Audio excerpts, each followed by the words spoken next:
One of the most favourite director అని చెప్పుకునే మన రవిబాబు గారు నాతో పాటు ఉన్నారు. ఆయనతో మాట్లాడదాం.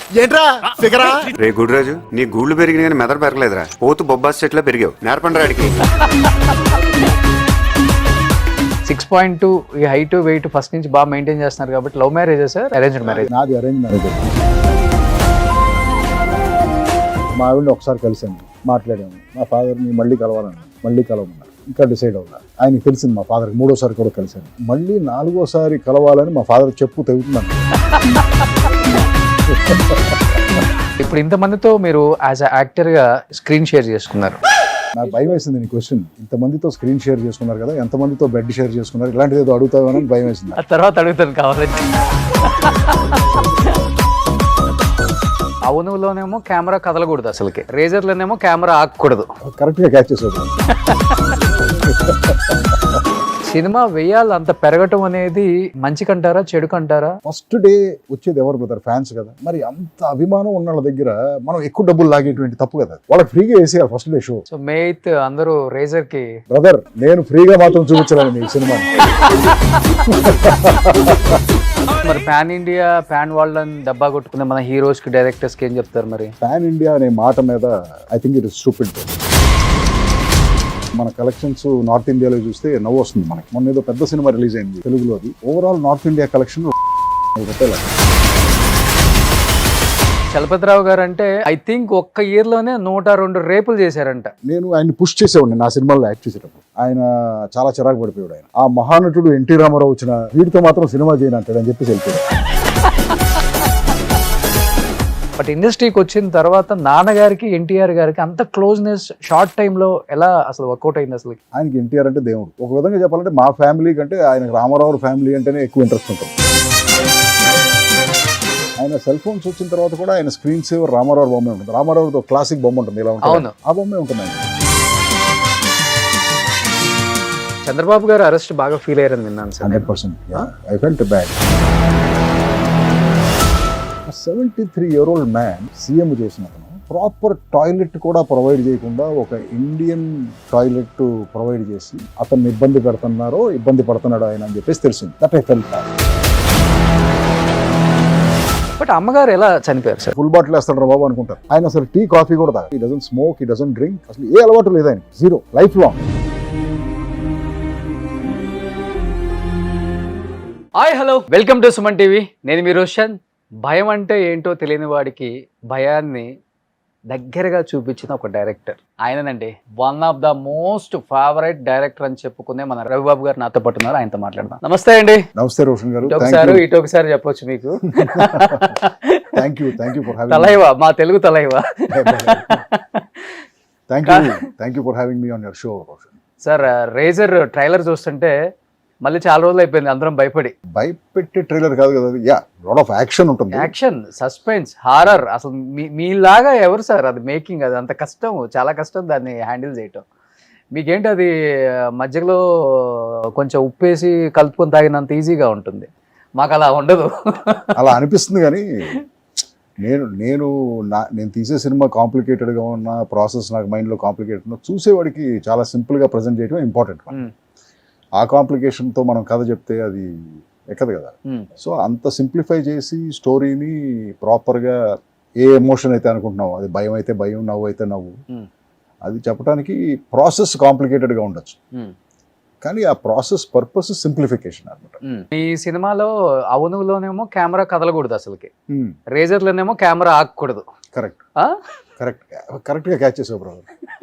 ఈ సినిమాలో బ్రీఫ్ ఏంటంటే కెమెరామెన్కి కానీ అందరికి ప్రతి షాట్ మూమెంట్లోనే ఉండాలి. ఎందుకంటే ఇది ఒక action thriller, point A to point B travel అయ్యే కథ. సో కెమెరా స్టాటిక్గా పెట్టలేము అనమాట దీంట్లో. సో ఎప్పుడు కెమెరాలో మూమెంట్ ఉండి షార్ట్స్ అన్ని బిజీగా అనిపిస్తేనే మనకి ఓవరాల్ ఆ యాక్షన్ థ్రిల్లర్ అనే ఫీలింగ్ వస్తుంది. అందుకని ప్రతి షాట్ మూమెంట్లోనే ఉంటుంది. చిన్న క్లోజప్ అయినా కూడా కెమెరా ఇలా మూవ్ అవుతుంది. ఇది చాలా ఇంగ్లీష్ సినిమాలో చూస్తుంటారు. ఇప్పుడు మైకెల్ బే గారి సినిమాల్లో చూస్తే ఆర్మగెడన్, ఆయన సినిమాలు అన్నింటిలోనూ యాక్షన్ సినిమాలు, but every shot is in moment. చిన్న షాట్ అయినా కూడా అది మూమెంట్లోనే ఉంటుంది. కీబోర్డ్ మీద షాట్ అయినా సరే, కీబోర్డ్ మీద ఎవరైనా టైప్ చేస్తున్న చిన్న షాట్ ఇన్సర్ట్ అయినా కూడా అలా చిన్న మూమెంట్ ఉంటుంది.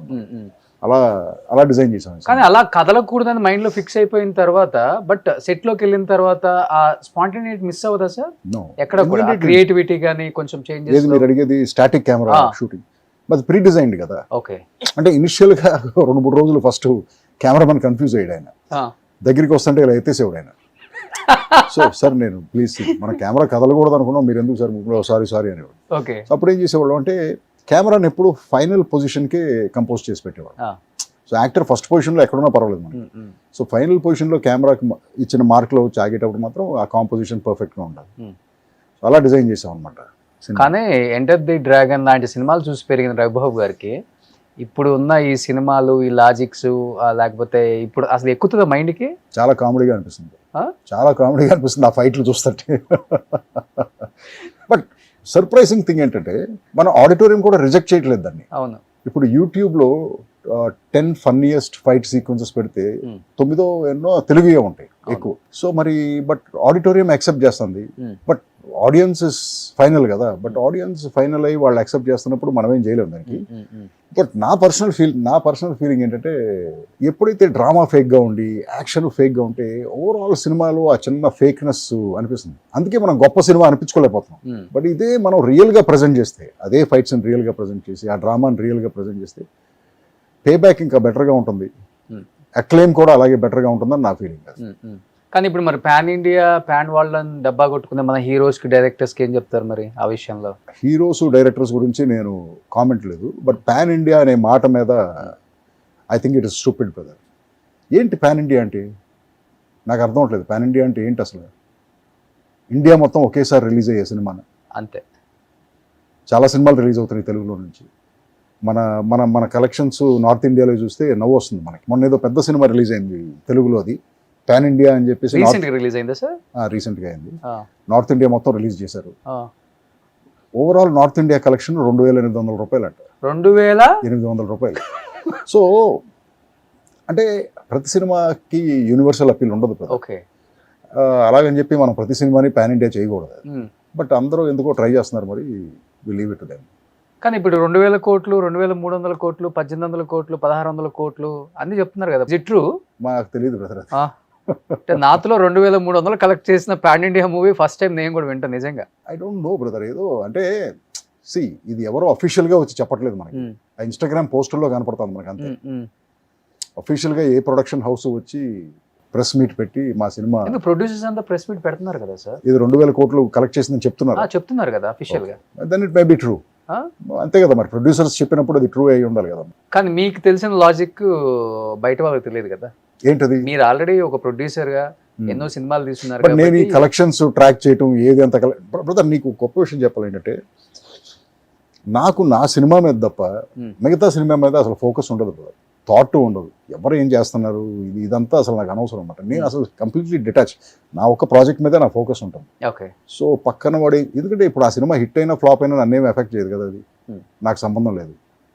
సో ఓన్లీ నా సినిమా మీదే నా కాన్సన్ట్రేషన్ ఉంటుంది, దాంతోనే ట్రావెల్ అవుతూ ఉంటాను. యాజ్ ఏ ప్రొడ్యూసర్ గా డెఫినెట్ గా ఎఫెక్ట్ పడుతుంది కదా. ఎలా? ఫ్లయింగ్ ఫ్రాగ్స్ ద్వారా తీసిన సినిమాలు చాలా ఉన్నాయి. అవును. సో మీ జోబులో నుంచి తీసిన రూపాయే కదా అది. నా జేబులో నుంచి తీసిన రూపాయే. బట్ నేను ఎవరికి అమ్మట్లేదు కదా, నేనే డిస్ట్రిబ్యూట్ రిలీజ్ చేసుకుంటాను. సో నష్టమైనా లాభమైనా నాకే కదా అది. పక్కనతో నాకు సంబంధం ఏంటి అసలు? ఎగిరే కప్పలు అంతేనా? తెలుగులో ట్రాన్స్లేషన్ అదే. అంతే. యా.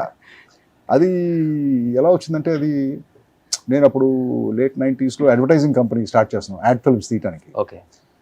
సో నేను అడ్వర్టైజింగ్ ఏజెన్సీస్ని కలుస్తున్నాను. సడన్గా ఒక ఫస్ట్ యాడ్ అవుట్ వచ్చింది చేయటానికి. ఇస్తే కోట్ అడిగారు, కొటేషన్. ట్రీట్మెంట్ ఓకే అన్నారు, కొటేషన్ అడిగారు. కొటేషన్ అడిగితే అప్పుడు రియలైజ్ అయినారే నా దగ్గర కంపెనీ కూడా లేదు, ఎలా కొటేషన్ ఇస్తానని చెప్పేసి. ఓకే. ఇప్పుడు కంపెనీ కావాలంటే కంపెనీకి ఒక పేరు పెట్టాలి కదా, ఓ బ్యాంక్ అకౌంట్ ఓపెన్ చేయాలి, ఇవన్నీ ఉంటాయి కదా.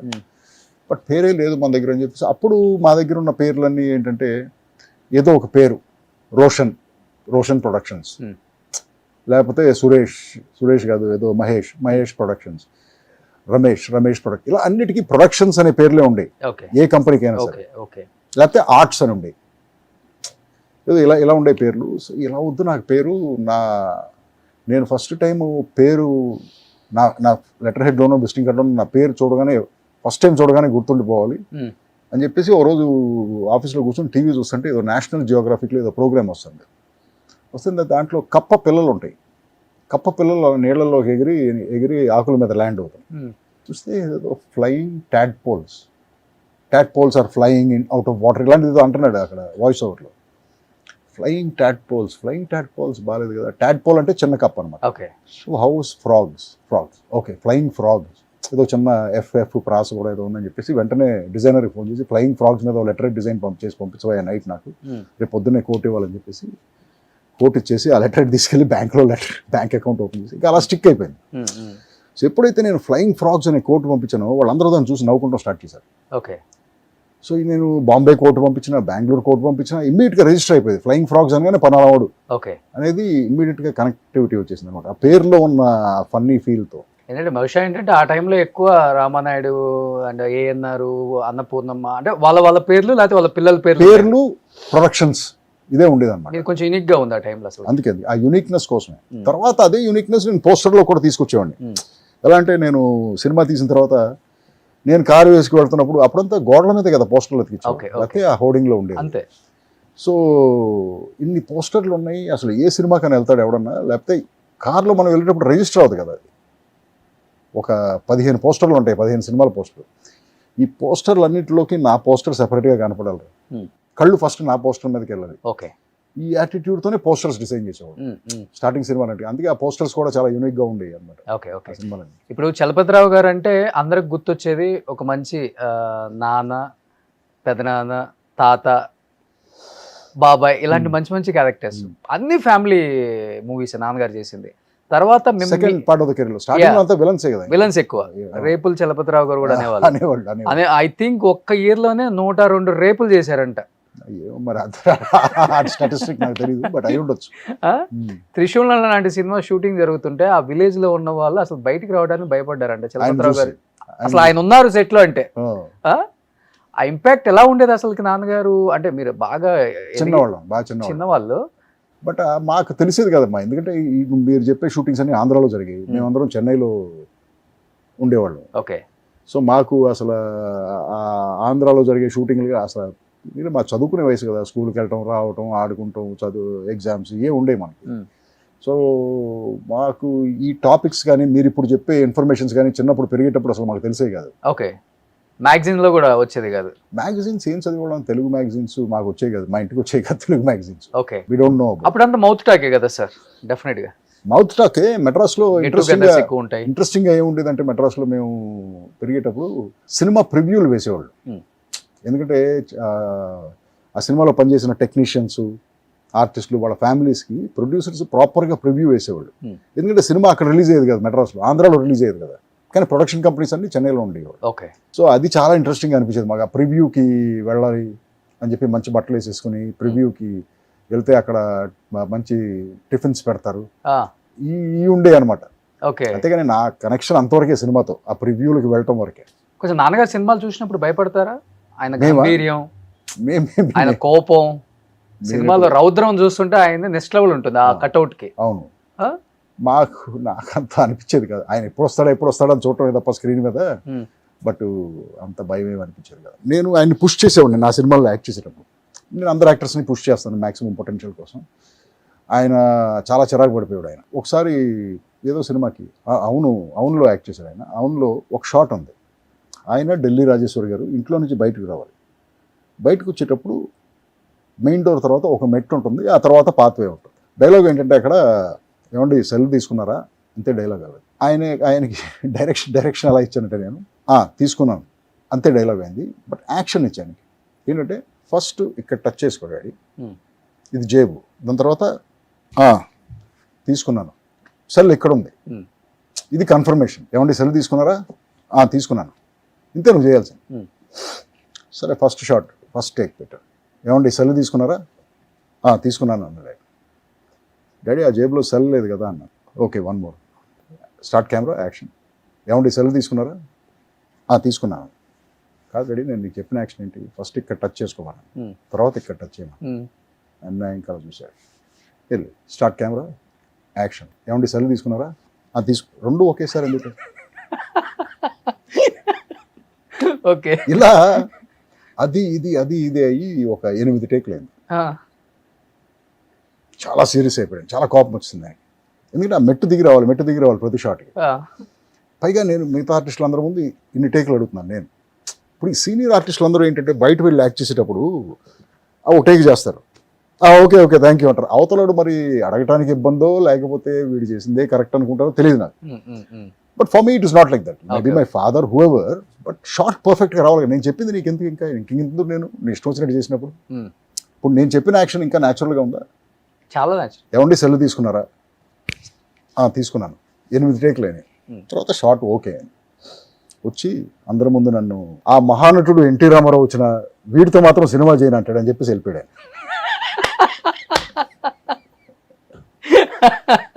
కానీ ఆయన ఆలోచించే విధానానికి ఆయన కొడుకుగా మీరు ఇండస్ట్రీకి వచ్చిన తర్వాత మీరు కంప్లీట్ ఆపోజిట్ అని చెప్పుకోవచ్చు. అంటే ఇండస్ట్రీ చాలా రోజులు డిస్కస్ చేసింది, అసలు చలపతిరావు గారి కొడుకు రవిబాబు ఆలోచించే విధానం ఏంటి, అసలు నెక్స్ట్ లెవెల్లో ఉందని అనేవాళ్ళు ఉంటారు. తింగర్గా ఆలోచిస్తున్నాడు ఏంటి, ఇలా ఉంది ఏంటి అనేవాళ్ళు కూడా ఉన్నారు. బట్ డాడీ మీకు దాన్ని అంటే ఇద్దరి మధ్య ఫ్రెండ్లీగానే ఉంటుందా? ర్యాప్ కూర్చొని మాట్లాడుకునేటప్పుడు మీ ఐడియాలజీ గురించి ఎప్పుడన్నా ఆయనతో డిస్కస్ చేయడం కానీ? ఆ సబ్జెక్ట్ కాదు, సినిమాల గురించి మాట్లాడేవాడు. అసలు జనరల్ ఫ్యామిలీ టాపిక్స్ అంతే కానీ సినిమాల గురించి చాలా తక్కువ. కానీ ఆయన చాలా పెద్ద గ్రౌస్ ఏంటంటే నువ్వు కమర్షియల్ సినిమా ఎందుకు చేయమని. నేను అంటాను వాట్ ఇస్ కమర్షియల్ అంటాను. కమర్షియల్ అంటే ఏంటి? సినిమా హిట్ అయితే కమర్షియల్, ఫ్లాప్ అయితే మామూలు సినిమానే కదా. సో మనం సక్సెస్ కోసం ట్రై చేద్దాం. అది ఏ సినిమాతో ట్రై చేస్తాం, వై డస్ ఇట్ బాదర్? నాకు నచ్చిన సినిమాలో నాకు నచ్చిన విధంగా తీయడానికి నేను సినిమా ఇండస్ట్రీలో ఉన్నాను, అంతే కదా. ఎగ్జాక్ట్లీ, ఎవరో చెప్పింది చేయడానికి కాదు కదా. సో అది ఆయనకి ఎప్పుడు ఉండేదన్నమాట. వీడు కమర్షియల్ సినిమాలు అంటే పెద్ద హీరోలకి వెళ్ళి కథలు చెప్పి ఆ పాటలు ఫైట్లు ఉన్న మాస్ సినిమాలు తీయడం కమర్షియల్ ఆయన point of view. Okay, but I don't want to do that. First నుంచి అదే కదా ఉంది, 6 పాటలు 5 ఫైట్స్ 6 సాంగ్స్ పెట్టచ్చు బ్రదర్, అవసరం అనుకుంటే పెట్టచ్చు. అవును, ఇప్పుడు అవును లాంటి సినిమాలో నేను ఒక పాట కూడా ఉండదు. దాని బిఫోర్ తీసిన నువ్వుల సినిమాలో 9 పాటలు ఉంటాయి. అవును, సో నెరేటివ్ నెసెసిటీని బట్టే కదా. ఎగ్జాక్ట్లీ, అది ఉండేది ఆయనకి. నేను కమర్షియల్ సినిమాలు తీయలేదనే ఫీలింగ్ లాస్ట్ దాకా ఉండేది. ఓకే. బట్ ఇప్పుడు చాలా పెద్ద రెమ్యునరేషన్స్ ఇచ్చేసి లాజిక్ లేని ఒక క్యారెక్టర్ చేయండి రవిబాబు గారు బాగుంటుంది అంటే, లాజిక్కే ఉండదు, బాగుంటుంది చేయండి అనే డైరెక్టర్స్ మీ దగ్గరకు వస్తారు. లేకపోతే మీరు అన్నట్లుగానే అసలు కథ ఏం సరిగా లేకుండా లేకపోతే ఏ విషయం లేకుండా డబ్బులు రెమ్యునరేషన్ ఇచ్చేసి ప్రొడ్యూసర్ సినిమాలు తీయండి అనే వాళ్ళు కూడా ఉంటారు. యాక్సెప్ట్ చేస్తుంటారా మీరు? లేకపోతే అంటే నెంబర్ ఆఫ్ మూవీస్ చేయలేదు రీజన్ దానికి అనుకుంటారు. స్టార్టింగ్ లో ఒక రూల్ పెట్టుకునేవాడు కదా, బాగా డబ్బులనే ఇవ్వాలి ఆ క్యారెక్టర్కి. అప్పుడు మీరు చెప్పినట్టు లాజిక్ లేదు, బుర్ర ఇంట్లో పెట్టి వచ్చి చేసేస్తాం. లేకపోతే పెద్ద బ్యానర్ అయి ఉండాలి. ఎందుకంటే పెద్ద బ్యానర్ ఎందుకు అంటున్నానంటే వాళ్ళు రెస్పాన్సిబుల్గా సినిమాలు తీస్తారని చెప్పి. లేకపోతే పెద్ద డైరెక్టర్ అనే ఉండాలి. ఎందుకంటే బాగా ఎస్టాబ్లిష్ అయ్యి బాగా క్రియేటివిటీ ఇవన్నీ ఉన్నాయి కాబట్టి పెద్ద డైరెక్టర్ అయ్యి. ఈ 3 రీజన్స్ పెట్టుకునేవాడు. ఓకే, రాను ఏం చేశానంటే ఆ 3 రీజన్స్ కూడా తీసి పక్కన పెట్టాను. ఫస్ట్లో తీసుకునే వాళ్ళ ఫస్ట్లో ఈ 3 ఏదో ఒకటి ఉంటే చేసేవాడిని. రెమ్యునరేషన్ ఎక్కువ ఇచ్చి లాజిక్ లేని క్యారెక్టర్స్ మరి అంతే కదా, ఏదో ఒకటి ఉండాలంటున్నాను. ఈ 3 ఏదో ఒకటి ఉండాలి. ఓకే, నీదేం పోయింది, నువ్వు ఆర్టిస్ట్వే కదా, వచ్చే గుడ్ నేమో బ్యాడ్ నేమో ఆ డైరెక్టర్కి వెళ్తుంది, నీకు డబ్బులు వస్తున్నాయి కదా. సో ఈ 3 రీజన్స్ పెట్టిన. బట్ అలాంటివి చేసినవి కూడా చాలా తక్కువ. అంతంత రెమ్యునరేషన్ ఎవరు ఇచ్చారు? ఎవరు ఇవ్వలేదు కదా. అలా చేసిన క్యారెక్టర్ అంటే ఏమని చెప్తారు? ఏం లేదు, 99% అలాంటిది లేదు యాక్చువల్గా. ఓకే, ఇలా పెట్టుకున్నాను రూల్స్ అంతేగాని అలా చేసింది ఏది లేదు. బట్ తర్వాత ఈ మధ్యకి వచ్చేసరికి ఏం చేశారంటే ఆ రూల్స్ అని తీసి పక్కన పెట్టేసి నచ్చితే చేయటం, ఇర్రెస్పెక్ట్. ఓకే, మనీ లేదు, పెద్ద డైరెక్టర్ అని లేదు, ఎవరైనా సరే నాకు ఒకసారి మాట్లాడి ఆ మనిషి నచ్చితే ఎస్ ఇన్స్టింక్టివ్గా ఇతను he's capable of executing this character నన్ను ప్రజెంట్ చేయడం బాగా చేస్తాడు అనుకుంటే మాత్రం చేసేస్తాను. మిగతా అన్ని సెకండరీ, డబ్బులు బ్యానర్ ఇవన్నీ సెకండరీ. అది. బట్ మీరే ఒక డైరెక్టర్, డెఫినెట్గా మీరు చాలా మంది డైరెక్షన్లో కూడా యాక్టర్గా వర్క్ చేశాను. బట్ మీకు అనిపించుంటుంది డెఫినెట్గా ఇదేం డైరెక్షన్ రా బాబు, ఇలా కాదు కదా, ఇలా యాక్ట్ చేయమంటున్నారు, ఇలా యాక్ట్ చేయమంటున్నారు, అలా అనిపించినవి కూడా ఉంటాయి కదా. అలా అనిపించినవి ఉన్నాయి. అబ్బా చాలా తెలివిగల కుర్రాడులా ఉన్నాడు, బాగా చేస్తున్నాడు అనిపించినవి కూడా ఉన్నాయి.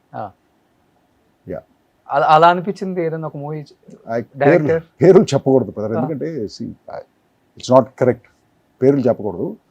బట్ 2 సిచ్యువేషన్స్లోనూ నేను సైలెంట్గానే ఉంటాను. I never say anything. ఎందుకంటే వాళ్ళ విజన్ వాళ్ళు ఎగ్జిక్యూట్ చేసుకునే విధానం.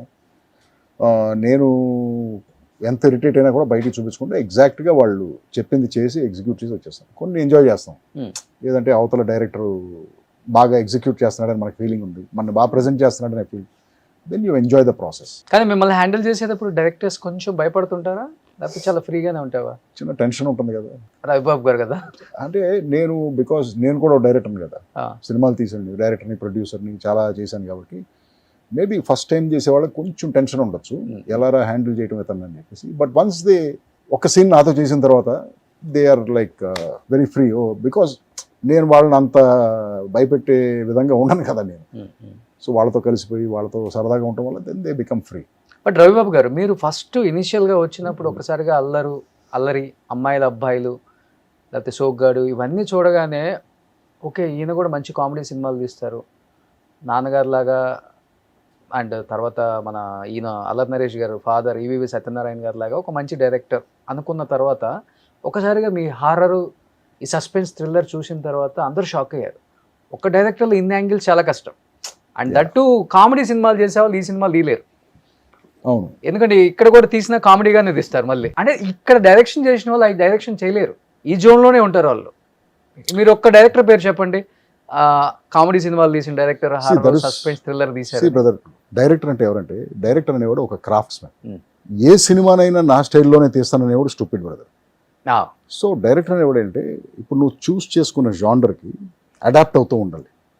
నువ్వు కామెడీ అంటే కామెడీ సినిమాకి అడాప్ట్ అవ్వాలి as a director, horror cinema అంటే హారర్ సినిమాకి అడాప్ట్ అవ్వాలి. బట్ చాలామందికి అది కష్టం. మీరు చెప్పినట్టు, మీరు చెప్పే ఇది జానర్స్ అలా జంప్ చేసుకుంటూ వెళ్ళి ప్రతి సినిమా డిఫరెంట్గా ఉంచి ప్రతి జానరు డిఫరెంట్, ప్రతిదానికి నీ క్రాఫ్ట్ అప్లై చేసి దాంట్లో బెస్ట్ అనిపించుకుంటాం అనేది కొంచెం కష్టమే. బట్ నేనేం చేస్తానంటే ఐ డూ రీసెర్చ్. ఇప్పుడు నేను ఇది హారర్ సినిమా తీయబోతున్నాను అనుకోండి, అనసూయ తీసేటప్పుడు ఇట్స్ ఎ థ్రిల్లర్ బట్ ఒక డాష్ ఆఫ్ హారర్ ఉంటుంది దాంట్లో సో అప్పుడు ఏం చేశానంటే టాప్ 100 హారర్/థ్రిల్లర్ మూవీస్ ఏంటి ప్రపంచంలో అని చెప్పి వాటి గురించి చదివి, కొన్నిటి స్క్రీన్ ప్లేస్ చదివి, కొన్నిటికేమో సినిమాలు చూసి అర్థం చేసుకుని ఆ తర్వాత ఆ జానర్లోకి వెళ్ళాను నేను. Okay, there is so much research I do. అవును, హారర్ చేసేటప్పుడు యాక్చువల్లీ ఈ horror cinema exact deep horror సినిమాలు అంటే హారర్ కామెడీస్ కాదు ఏంటనేది స్టడీ చేశాను. Number 1 horror film in the world Exorcist, number 2 horror film in the world Omen, number 3 Rosemary's baby. ఇలా list చెప్పుకుంటూ పోతే 100 సినిమాలు ఉంటాయి. ఇవన్నీ స్టడీ చేస్తే నాకేమర్థమైందంటే హారర్ సినిమా అనేది it's not about horror. Yes, horror element ఉంటుంది, భయం ఉంటుంది, అన్నోన్ ఫ్యాక్టర్స్ ఉంటాయి, ఇవన్నీ ఉంటాయి.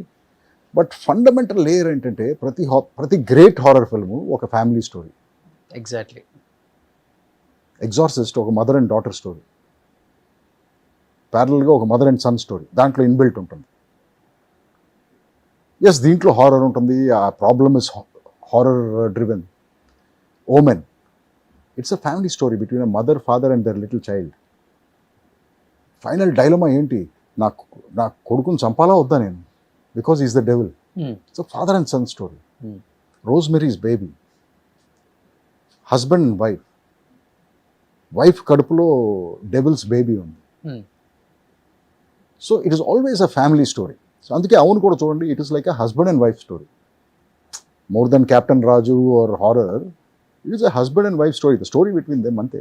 కొత్త జంట, అప్పుడే పెళ్ళైన జంట, వాళ్ళ కాదు అది. సో ఇలా నన్ను నేను అప్లై చేసుకుంటాను ఓ జానర్కి.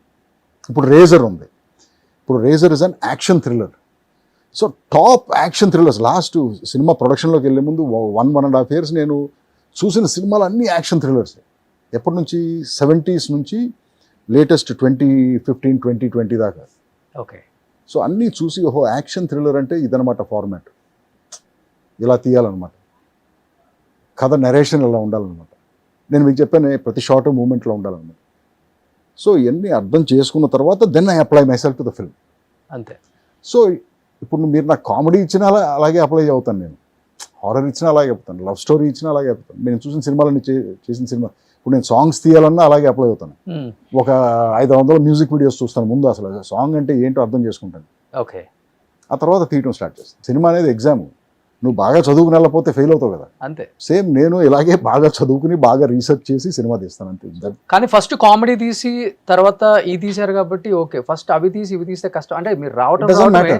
ఇప్పుడు చలపతిరావు గారు అబ్బాయి అంటే ఏ బిగ్ హీరో అయినా కానీ యాక్సెప్ట్ చేస్తారు ఆ టైంలో, ఎందుకంటే నాన్న పీక్ లో ఉన్నారు కాబట్టి. పీక్ లో ఉన్నప్పటికి కూడా మీ దగ్గర టాలెంట్ ఉందని కూడా తెలుసు అందరికి. First of all why Allari Naresh గారు అనగానే భయం అనిపించలేదా? అల్లరి అని ఒక కామెడీ ఆడుతుందా, చూస్తారా సినిమా, అసలుకి నరేషన్ పెట్టి తీస్తే ఎవరైనా వస్తారా థియేటర్ కన్నా భయం లేదా? అసలు లేదు, భయం లేదు, భయం ఉండదు బ్రదర్ ఎప్పుడు నాకు. I'm not afraid. ఎందుకంటే నేను ఎప్పుడు ఏంటంటే చూస్తాను ఈ సినిమా మనం తీసాము, ఏంటి భయం? బేసిక్గా మనకి డబ్బులు పోతాయనే కదా భయం. సో ప్రాపర్గా మనం మనని హెడ్జ్ చేసుకున్నాం అనుకోండి, అంటే ఎక్సైట్ అయిపోయి ఓ 100 కోట్లు పెట్టి సినిమాలు తీయకుండా ప్రాపర్గా ఈ సినిమా మనం అనుకుంటున్నాం ఈ కథకి ఎంత ఖర్చు పెట్టాలి, ఇంత ఖర్చు పెడతాం వల్ల మనం ప్లస్ ఆర్ మైనస్ ఇక్కడ ఉంటాం, అది మనకి సేఫేనా అనుకునే కదా మనం కథ తీస్తాం. ఎగ్జాక్ట్లీ. అంతేగాని ఓవర్ ఎక్సైట్ అయిపోయి మనం బ్యాంక్రప్ట్ అయిపోయేలాగా సినిమాలు తీయం కదా. సో దానివల్ల ఫైనాన్షియల్గా భయం లేదు అప్పుడు. బట్ కాకపోతే ఏంటంటే క్రియేటివ్గా యాక్సెప్ట్ చేస్తారా లేదా అనేది ప్రతి సినిమాకి ఆ టెన్షన్ ఉంటుంది. ఇప్పుడు మీకు నచ్చింది మీరు తీశారు, మీకు నచ్చింది అవతలాడికి నచ్చాలని గ్యారంటీ లేదు కదా. మెజారిటీ ఆఫ్ ద పీపుల్కి నచ్చాలనుకుని మనం తీస్తాం, ఇప్పుడు అది గ్యారంటీ లేదు కదా నచ్చుతుందా లేదా అని చెప్పేసి. సో వి ట్రై, అంతే. Every film is a trial. పైగా నాకు ప్రతి సినిమా ఒక మొదటి సినిమా లాంటిదే, ఎందుకంటే ప్రతిసారి నాది ఎక్స్పెరిమెంటే, ప్రతిసారి కొత్తదనాన్ని ట్రై చేయటం. అవును. సో ప్రతిసారి నాకు అదొక స్టార్టప్ కంపెనీ లాగా అనమాట. స్టార్టప్ ఇది ఏమవుతుంది, దీనికి ఇది పెరుగుతుందా, చచ్చిపోతుందా, లేకపోతే దీనికి ఫండింగ్ వస్తుందా, వెంచర్ క్యాపిటలిస్టులు చూపిస్తారు, ఇది ప్రతిసారి ఇది స్టార్ట్అప్ నాకు. ఐ థింక్ 2002 అనుకుంటా, 2002 నేను థియేటర్లో చూసా. అల్లరా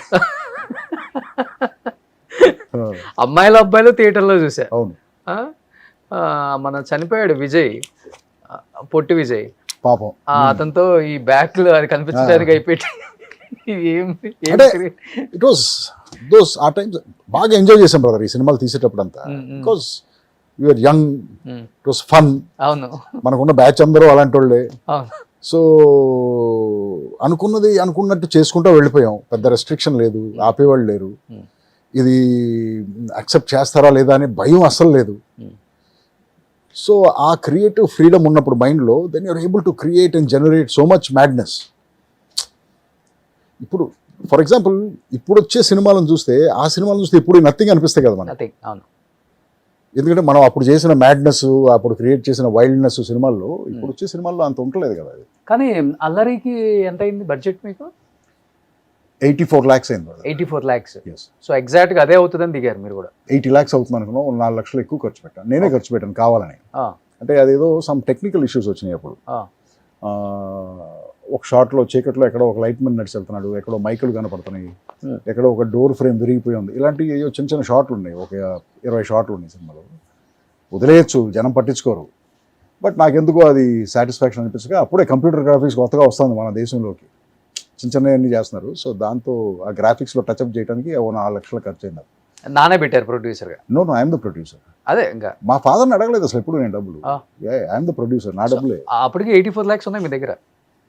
అంటే I was a very successful advertising business చేస్తున్నాం కదా అప్పుడు చెన్నైలో. కమర్షియల్ వే. ఓ, సో చాలా తక్కువ టైంలోనే 84 lakhs సంపాదించి సినిమా తీసేశారు. 84 lakhs అంటే Suresh productions was a partner for me. So 50-50 బేసిస్లో చేసాం అనమాట సినిమా. Okay, great. అందుకే అసలు అల్లరి నరేష్ ఇంకా మర్చిపోలేం. ఒక్కోసారి అలా కుదురుతుంది బ్రదర్, ఒక్కోసారి కుదరదు. ఎందుకంటే మన మన మన జీవితాలు, మన కెరియర్లు ఇవన్నీ అదృష్టం మీద కూడా డిపెండ్ అయి ఉంటాయి కదా. ఎగ్జాక్ట్లీ. 99% హార్డ్ వర్క్ చేసినా 1% లక్ కావాలి కదా. అవును. సో కొన్నిసార్లు కుదురుతాయి, కొన్నిసార్లు కుదరవు, అంతే. రవిబాబు గారు, చలపతిరావు గారితో చాలా టైమ్స్ ఇంటర్వ్యూ అనుకున్నాను, కుదరలేదు. బట్ ఆయన గురించి ఒక 5-6 క్వశ్చన్స్ మీరు ఓకే అంటే చెప్తాను అంటే అడుగుతాను నేను. 100% ప్లీజ్.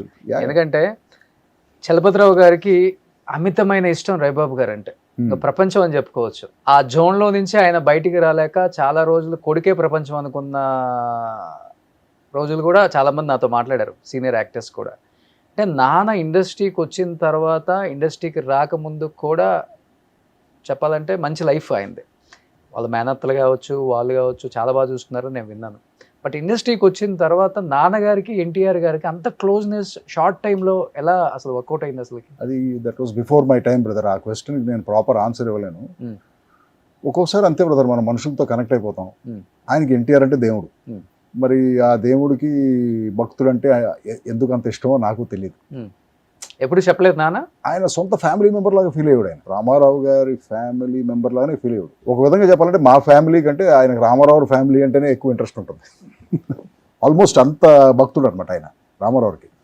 ఆయన సెల్ ఫోన్స్ వచ్చిన తర్వాత కూడా ఆయన స్క్రీన్ సేవర్ రామారావు బొమ్మే ఉంటుంది. రామారావుతో క్లాసిక్ బొమ్మ ఉంటుంది, ఇలా ఉంటుంది, ఆ బొమ్మే ఉంటుంది ఆయన దగ్గర. ఆయన ఇంట్లో కూర్చున్నప్పుడు కూడా ఎదురుగుండా పెద్ద అదే బొమ్మ, ఆయన రామారావు ఇలా ఉన్న బొమ్మే ఉంటుంది. లాస్ట్ దాకా అదే ఉంది. సో మరి ఆయనకి రామారావు అంటే పిచ్చి. రామారావు గారు పిక్చర్ చలపతిరావు గారు లేకుండా ఉండరు. ఇప్పుడు అలాంటి లాయల్టీ ఉన్న మనుషులు లేరు బ్రదర్. మా ఫాదర్ లాగా లాయల్, డెడ్ లాయల్. అంటే there is no two ways. అసలు మైండ్లో చిన్న డౌట్ కూడా లేదు ఆ లాయల్టీ మీద. సో అంత లాయల్ ఆయన రామారావుకి. బట్ అమ్మగారు చాలా చిన్న ఏజ్ లో చనిపోయారు కదా. నాకు ఊహ తెలియని ఏజ్ లోనే.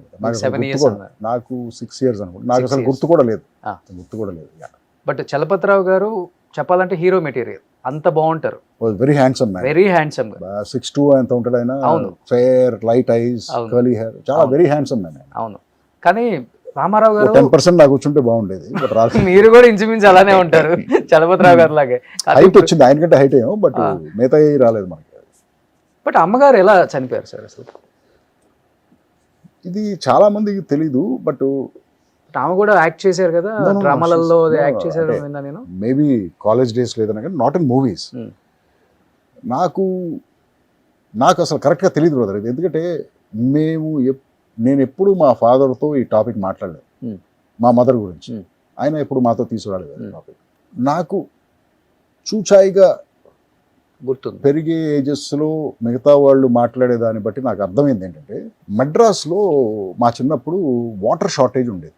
ఓకే. అంటే నీళ్లు 2 రోజులకు ఒకసారో 3 రోజులకు ఒకసారో వచ్చాయి. సో నైట్ వచ్చాయి వాటర్. మేము ఒక ఇంట్లో ఉండేవాళ్ళం, పైన ఓనర్స్ ఉండేవాళ్ళు, సెంటర్ పోర్షన్లో మేము ఉండేవాళ్ళం. ఇటు పోర్షన్లో ఒక ఫ్యామిలీ ఉండేది, ఈ పక్క పోర్షన్లో ఒక ఫ్యామిలీ. నైట్ 1 గంటకో 2 లెగిసి వీళ్ళందరూ వాటర్ పట్టుకునేవాళ్ళు. వాటర్ వెనకాల వచ్చేది, తొట్టులో పడేది.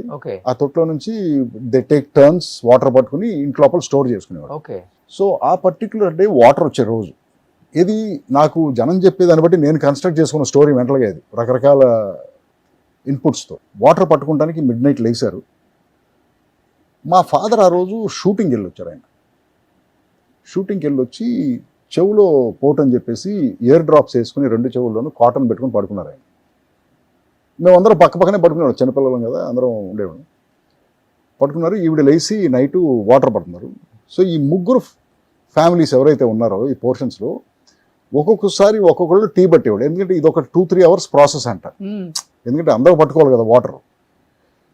సో ఒకరోజు వీళ్ళింట్లో టీ పెడితే ఒకరోజు వీళ్ళింట్లో టీ పెట్టేవాడు. ఆ రోజు మా ఇంట్లో టీ పెట్టే రోజు. సో ఈవిడ టీ పెడతానికి వెళ్ళారు. వెళ్తే ఏదో నైలాన్ సారీ లాంటిది ఏదో వేసుకుని ఉన్నారు. స్టవ్ ఏమో ప్లాట్ఫారం హైట్లో ఉండేది. సో వెనక్కి తిరిగి ఏదో చేసేటప్పుడు ఆ పమిటికి ఫైర్ టచ్ అయింది. ఆవిడకి ఆ బయటికి వెళ్ళేదాకా తెలియలే, ఆ వాటర్ దగ్గరికి వెళ్ళేదా. సడన్గా చూస్తే ఒళ్ళంతా ఫైర్, ఫాస్ట్గా ఎక్కేస్తుంది కదా నైలెక్స్ సింథటిక్. ఈవిడ అరుస్తుంది. అప్పుడు పక్కింటి వాళ్ళు రాలేదు ఇంకా. అరుస్తుంది, ఏమిటి అరుపులు అని చెప్పేసి వాళ్ళు వచ్చారు. ఈయనొచ్చి లేపారు. అంటే పెద్ద డిస్టెన్స్ లేదు, 2-3 rooms డిస్టెన్సే ఉంటుంది. లేపారు. ఈయన లేచి పరిగెత్తుకుంటూ వచ్చారు. అప్పటికే ఫ్లేమ్స్ ఉన్నాయి. ఈయనకి ఏం చేయాలో తెలియక అక్కడ వాటర్ ఉంది కదా, ఆ వాటర్ తీసి మీద పోస్తారు. యాక్చువల్గా వాటర్ మీద పోయకూడదు అంటారు. అవును, ఏదో శాండ్ వేస్తారు, దుప్పట ఏదైనా తీసుకొచ్చి కప్పెట్టారు. బట్ ఆ టైంలో మనకి వాటర్ కనిపించింది, ఫైర్ కనిపించింది, ఆయనకి వాటర్ పోస్తారు. This is what happened according to sources who have told me. So ఆ తర్వాత she stayed in the hospital for 3 days I think. She had 3rd-degree burns. After 3 days she passed away. Okay. చాలా చిన్న పిల్లలు కదా మీరంతా కూడా? మీకన్నా చిన్న వాళ్ళు? మా సిస్టర్కి 4, ఇంకో సిస్టర్కి 2. వాళ్ళకి అసలు తెలియదు. కానీ ఎన్టీఆర్ గారు చాలా ఫోర్స్ చేశారంటే, చాలా చిన్న పిల్లలు అర్థం చేసుకో, మళ్ళీ మ్యారేజ్ చేసుకో, పిల్లలకి ఇబ్బంది అవుతుంది అంటే ఆయన పిల్లలే ప్రపంచం, నేనైతే పెళ్లి చేసుకోనని. నాకు తెలియదు సార్ ఈ స్టోరీస్ అని, నాకు ఇది తెలియదు నాకు. బట్ ఇది మాత్రం నేను అర్థం చేసుకుంది ఈ మొత్తం నాకు వచ్చిన ఇన్ఫర్మేషన్ ప్రకారం. మేబీ ఆయన ఫోర్స్ చేసి ఉంటారు సార్. ఎందుకంటే ఆయనకి అప్పుడు ఎంత 28-29 years ఆయనకి ఏజ్. సో ఐఎమ్ షూర్ అని ఉంటారు, చాలామంది అని ఉంటారు కదా, మళ్ళీ చేసుకోమని అడ్వైస్ ఇచ్చేవాళ్ళు ఉంటారు కదా చుట్టుపక్కల. But he chose not to, చేసుకోకూడదు అనుకున్నారు ఆయన. బట్ మీకు రియల్ లైఫ్ లో ఎప్పుడైనా నాన్న హీరో అంటే అప్పుడే అనిపించారు ఇంకా? అంటే పెళ్లి చేసుకోకుండా అసలు ఈ 2 థాట్ years 4 years 6 years పిల్లల్ని పెంచడం చాలా కష్టం. కష్టం. అండ్ దట్టు అప్పుడెప్పుడు బిజీ ఉంటున్నారు యాక్టర్ గా, అవును. ఇంకా చాలా కష్టం. ఆయన పడ్డ స్ట్రగుల్స్ అక్కడికన్నా కూడా ఇక్కడ ఎక్కువ ఉంటాయి ఇంకా. ఇప్పుడు అనిపిస్తాయి అది రెట్రోస్పెక్ట్ లో. లైఫ్ ఎప్పుడు మనకి జరిగేటప్పుడు మనకి దాని గురించి అవగాహన ఉంది. కొంతకాలం అయిన తర్వాత వెనక్కి తిరిగి చూసినప్పుడు మనకు తెలుస్తుంది వాట్ యాక్చువల్లీ హ్యాపెండ్, ఆ టైంలో ఏం జరిగింది, మన ఎలా ఎఫెక్ట్ చేసింది, లేకపోతే మన చుట్టూ మనుషులు ఎలా బిహేవ్ చేశారు, ఇవన్నీ రెట్రోస్పెక్ట్లోనే తెలుస్తాయి మనకి. So yes, much later in life మా ఫాదర్ చేసిన, some people call it a sacrifice, but I think it was his choice. He could have made the other choice. But ఇప్పుడు వచ్చిన ప్రతి ఒక్క లేడీ పిల్లల్ని టెరబుల్గా చూస్తుందని గ్యారంటీ లేదు కదా. అవును, ఎగ్జాక్ట్లీ. మేబీ ఆ చాయిస్ తీసుకుని ఉంటే మరి ఆయన లైఫ్ ఎలా ఉండేదో, మాది ఎలా ఉండేదో తెలియదు కానీ నాకు. బట్ ఈ చాయిస్ ఆయన తీసుకున్నారు. సో అందరం దాన్ని బట్టి పెరగడం. బట్ ఒక ఏజ్ వచ్చిన తర్వాత డెఫినెట్గా మీరు ఫాదర్తో మాట్లాడి ఉంటారు కదా, లైఫ్లో చాలా సాక్రిఫైస్ చేశారు మా గురించి. ఒక ఏజ్ వచ్చిన తర్వాత, మెచ్యూరిటీ వచ్చిన తర్వాత ఎవరితో మా ఫాదర్ డాడీతో అది కూడా డిస్కస్ ఇవన్నీ ఓవర్ట్గా మాట్లాడుకునే మాటలు కాదు బ్రదర్, లోపల ఫీల్ అయ్యే. బట్ ఆయనకి ఎక్కువ ఉంటుంది కదా అట్లా. ఆయన కూడా మమ్మల్ని ఎప్పుడు అలా అనలేదు బ్రదర్, నేను ఇంత సాక్రిఫైస్ చేశాను మీకోసం. అసలు అలాంటి టాపిక్స్ కానీ అలాంటి ఓవర్ట్ ఎమోషన్స్ కానీ ఏమి లేవు. We just lived our lives. మీరేం చేశారో మాకు తెలుసు, మా కోసం. So we behaved with the same respect and అలాగే ఉన్నాం. సో ఆయనకి తెలుసు ఆయన మా కోసం ఏం చేశారు. బట్ ఆయన మా ఫేస్లో ఎప్పుడు రుద్దలేదు, నేను మీకోసం ఇది చేశాను, నేను మీకోసం ఇది చేశాను. అసలు ఎప్పుడు అసలు ఆ టాపికే తీసుకురాలేదు. కానీ ఆ అమ్మ ఆయన లైఫ్లో నుంచి పోయిన తర్వాత ఆడవాళ్ళంటే బీభత్సమైన రెస్పెక్ట్ ఇంకా ఎక్కువ వచ్చింది కదా ఆయనకి. అది మీరు ఆయన అడుగుంటారు. అంటే అంత లోతుకి వెళ్ళలేదు బ్రదర్ నేను ఎప్పుడు ఆయనతో ఏంటి అని చెప్పేసి. బట్ బయట నాకు చెప్పేది ఏంటంటే he is a very happy man. ఎప్పుడు జాలీగా జోవియల్గా ఉంటాడు ఆయన, ఎప్పుడు జోకులు వేస్తూ ఉంటాడు. సమ్ టైమ్స్ అందరికీ యాక్సెప్ట్ అయ్యే జోక్స్ కాకపోవచ్చేమో, but he was always joking and ఎప్పుడు సరదా. నేను ఇప్పుడు నాకేం తెలుస్తుందంటే, నేను ఇండస్ట్రీలో చాలామందిని కలుస్తూ ఉంటాను కదా, నన్ను చాలామందిని కలుస్తూ ఉంటారు. ఏది టెక్నీషియన్స్ కానీ, ఆర్టిస్టులు, చిన్న చిన్న ఆర్టిస్టులు, రకరకాల. నేను కలిసిన ప్రతి ఒక్కరికి మా ఫాదర్తో ఏదో ఒక యూనిక్ ఎక్స్పీరియన్స్ వాళ్ళకి లైఫ్ లాంగ్ గుర్తుండిపోయేలాగా. సార్ మా అబ్బాయికి స్కూల్లో సీట్ రాకపోతే నాన్నగారు నాతో వచ్చి ఆ సీట్ ఇప్పించారు సార్, ఎవడో చెప్తాడు. సార్ నేను ఓ రోజు షూటింగ్లో దెబ్బ తగిలి పడిపోతే నాన్నగారు తీసుకెళ్ళి నన్ను హాస్పిటల్లో జాయిన్ చేశారు సార్. సార్ నా దగ్గర ఆ రోజు డబ్బులు లేవు సార్, నాన్నగారు మా ఇంటికి వచ్చి డబ్బులు ఇచ్చి మరీ వెళ్ళారు sir. So many people in the industry, నేను చెప్పేది వందల పీపుల్ నాకు ఇలాంటి ఎక్స్పీరియన్స్ చెప్పారు మా ఫాదర్ గురించి. ఒక విధంగా నాకు వాళ్ళ ద్వారా మా ఫాదర్ గురించి ఇంకా ఎక్కువ తెలవడం స్టార్ట్ అయింది. కానీ నేను నాన్నగారితో వైఫ్ రోల్ చేసిన వాళ్ళని ఒక 14-15 మందికి కాల్ చేసి ఉంటాను నైట్ మీరు వస్తున్నారు అనేసరికి. కొంచెం కోపిష్టి ఉన్నట్లుగా మాట్లాడేస్తారు, ఆయనకి ఇంకేం ఉండదు లోపల, ముఖాన్ని మాట్లాడేస్తారు, కొట్టినట్టు ఉంటుంది ఆయన మాట. ఆ విషయంలో కొంచెం కాంట్రవర్షియల్గా ఉంటారు. కానీ ఒక ఆడ మనిషిని చూశారు అంటే ఆయన ఇచ్చే గౌరవం ఇండస్ట్రీలో ఇంకే వ్యక్తి ఇవ్వరు రోషన్. అలాంటి గొప్ప మనిషి ఆయన అని ప్రతి ఒక్కరు ఇదే చెప్పారు. గుడ్. అప్పుడు అనిపించింది ఆయన చేసిన క్యారెక్టర్స్ కి సంబంధమే లేదు. ఎవరో నంబర్ అసలు మా ఫాదర్ని చూస్తే అందరూ ఈయన ఫుల్ బాటిల్ వేస్తాడు రా బాబు అనుకుంటారు కదా. అవును, ఆయన అసలు టీ కాఫీ కూడా తాగరు. అవునా? Is teetotaller, tea coffee కూడా తాగరు. నేనన్నా కొంచెం బ్లాక్ కాఫీ ఏదైనా తాగుతాను కానీ టీ కాఫీ తాగరు. He doesn't smoke, he doesn't drink. అసలు ఏ అలవాటు లేదు ఆయనకి, జీరో, లైఫ్ లాంగ్. ఓకే, అసలు నంబర్ ఎవరు. కానీ భర్త కన్నా భార్య ముందు పోతే భర్తలు చాలా డౌన్ అయిపోతారు, డిప్రెషన్లోకి వెళ్ళిపోతారు, ఎక్కువ సంవత్సరాలు బతకరు అంటారు. కానీ దానికి ఫుల్ ఎగ్జాంపుల్ నాన్నగారు. అంటే మీరు చెప్పే వాళ్ళు ఎవరంటే they are like lovebirds. Lovebirds మీరు ఒక కేజీలో పెట్టి పెంచుతారు.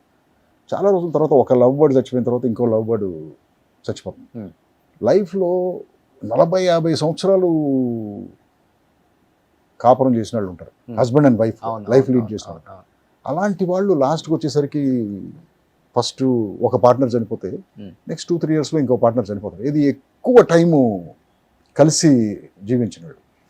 బట్ మా ఫాదరు మదర్ది ఎంత టైం అసలు, అది ఒక 8-9 years, 6-7 years, 7-8 years అంతే. So they didn't spend a lot of time together. కానీ నాన్నగారు కూడా చాలా హెల్దీగా ఉన్నారు కదా లాస్ట్ దాకా. First innings, second innings, third innings అని చెప్పొచ్చు ఆయన యాక్టింగ్ కెరీర్ అవును. కూడా చెప్పాలంటే. చాలా పెద్ద కెరీర్, చాలా పెద్ద కెరీర్. 1200-1300 సినిమాలు చేసి ఉంటారు. 55 years కెరీర్. 3 generations తో వర్క్ చేశారు. అవును. పెద్ద ఎన్టీఆర్, బాలకృష్ణ, జూనియర్ ఎన్టీఆర్, అవును. ఏఎన్ఆర్, నాగార్జున, ఇలా సినిమా అదే చెప్తున్నాను. Yes. బట్ ఏంటి ఒక్కసారిగా నాన్నగారు చనిపోయారని న్యూస్ వినగానే నేను ఇంటికి వచ్చాను. షాక్ అయ్యింది.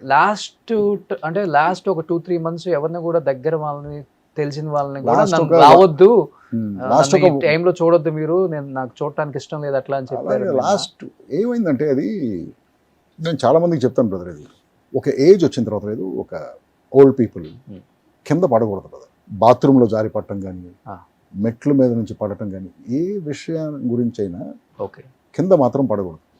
ఎప్పుడైతే ఆ ఫస్ట్ పడతారో, ఫస్ట్ ఫాల్ జరుగుతుందో, సపోజ్ చిన్న ఫ్రాక్చర్ ఇది అయిందనుకోండి, అక్కడ నుంచి వాళ్ళ కాన్ఫిడెన్స్ పోతుంది ఎవరికైనా సరే.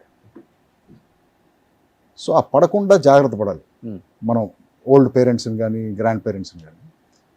ఆయన చాలా జాగ్రత్తగా ఉంటారు. ఆయన యాక్చువల్గా ఆయన డిసిప్లిన్ అవన్నీ చాలా పర్ఫెక్ట్గా ఉంటాయి. కాకపోతే ఏంటంటే దురదృష్టవశాత్తు ఆ రోజు షూటింగ్లో ఆ ఆర్టీసీ బస్సు టాప్ మీద నుంచి కింద పడ్డాడు ఆయన. ఏ మూవీస్? అదేదో భీమినేని శ్రీనివాసరావు డైరెక్షన్ ఏదో సినిమా, ఏదో నరేష్, ఎవరు నరేష్ సినిమా అనుకుంటా, అల్లరి నరేష్ ఎవరితో సినిమా. బస్సు టాప్ ఎక్కిచ్చారు, ఆయన ఎక్కకూడదు, మరి ఎక్కాడు ఆయన. దిగేటప్పుడు ఏదైనా క్రేన్ వాడి దిగి ఉండాలి. ఆ వెనకాల ల్యాడర్ ఉంటుంది కదా బస్సుకి, అది పట్టుకుని దిగుతానని చెప్పేసి అక్కడ నుంచి కాలు స్లిప్ అయ్యి టప్పని పడిపోయాడు. సో పడటం వల్ల ఏమైంది, పెద్ద ఫాల్ కదా అది, మామూలు స్లిప్ అయి పట్టడం కాదు ఇది, ఆ హైట్ నుంచి పట్టడం. పైగా ఆయన సైజుకి ఇంకెక్కువ దెబ్బ తగ్గుతుంది. బట్ లక్కీగా ఆయనకు చిన్న హెయిర్ లైన్ ఫ్రాక్చర్ అయింది హిప్లో. ఓకే. ఎప్పుడైతే ఆ హెయిర్ లైన్ ఫ్రాక్చర్ అయిందో, కదులుతుంటే చిన్న పెయిన్ వస్తుందో, ఇక ఆ కాన్ఫిడెన్స్ పోయింది మెంటల్గా. ఓహో నేను కదలలేను అనేది వచ్చేసింది.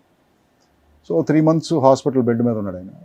ఇది వాళ్ళు చెప్పారు కంప్లీట్ 3 months అపోలోలో 3 months అలాగే ఉండాలి, కదలకూడదు, లేకపోతే ఫ్రాక్చర్ హీల్ అవుతుంది. నేనంటాను స్టార్ట్ మూవింగ్, బేసిక్ మూవ్మెంట్ అన్న చేయి, తర్వాత అంతా రెస్ట్ తీసుకో అంటే, లేదు నేను డాక్టర్ కదలొద్దు అన్నాడు. ఎప్పుడైతే మనం లైఫ్లో కదలటం మానేస్తామో ఆటోమేటిక్గా మన మెటబాలిజం డౌన్ అయిపోతుంది కదా. సో దాంతోపాటు ఆర్గన్స్ అన్నీ కూడా డిస్ఫంక్షన్ వచ్చేస్తుంది ఆర్గన్స్. సో ఆ 3 months ఏమైంది, ఆయన 3 years దాకా తీసుకెళ్ళాడు ఆయన.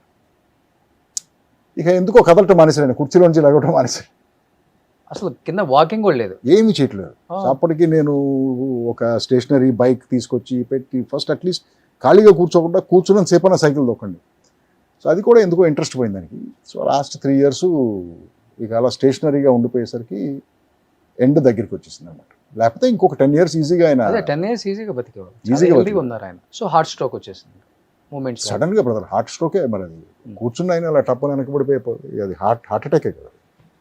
72 ఉంటే అంతే కదా. 79 ఆయన పోయిన 79 ఉంది, అయినా కానీ ఇంకొక 10 years ఉంటారు ఈజీగా అంత హెల్తీగా ఉన్నారు ఆయన ఈజీగా. మీరు అన్నట్లుగానే చాలా మందికి బయట ఒక ఫుల్ బాటిల్ అనుకుంటారు కానీ అసలు టీ టోట్లర్ అని ఎవరికి తెలియదు, టీ కాఫీ కూడా తాగలేదు, గ్రేట్. ఒక్క పొడి కూడా వేసుకోలేదు. ఎవరు అమితంగా ఇష్టపడే వాళ్ళు, ఆయన బాగా ఇష్టపడే, లైక్ ఆయనతో వర్క్ చేసిన కో యాక్టర్స్ అంటే ఎక్కువ ఆ టైంలో ఎక్కువ ఎవరి గురించి మాట్లాడేవాళ్ళు? ఆయనకి యాక్టర్స్ కంటే ఆయన డైరెక్టర్స్తోనే అనుకుంటా ఫ్రెండ్షిప్ ఎక్కువ ఆయనకి. స్టార్టింగ్లో ఎవరున్నారో నాకు తెలీదు, బట్ నాకు తెలిసినప్పటి నుంచి ఈవీవి గారు బాగా క్లోజ్ ఆయనకి, రోజు కలిసే ఉండేవాళ్ళు, ప్రతిదానికి ఫారెన్ ట్రిప్స్ వెళ్ళినా కలిసి వెళ్ళేవాళ్ళు. ఈవీవి గారు బాగా close.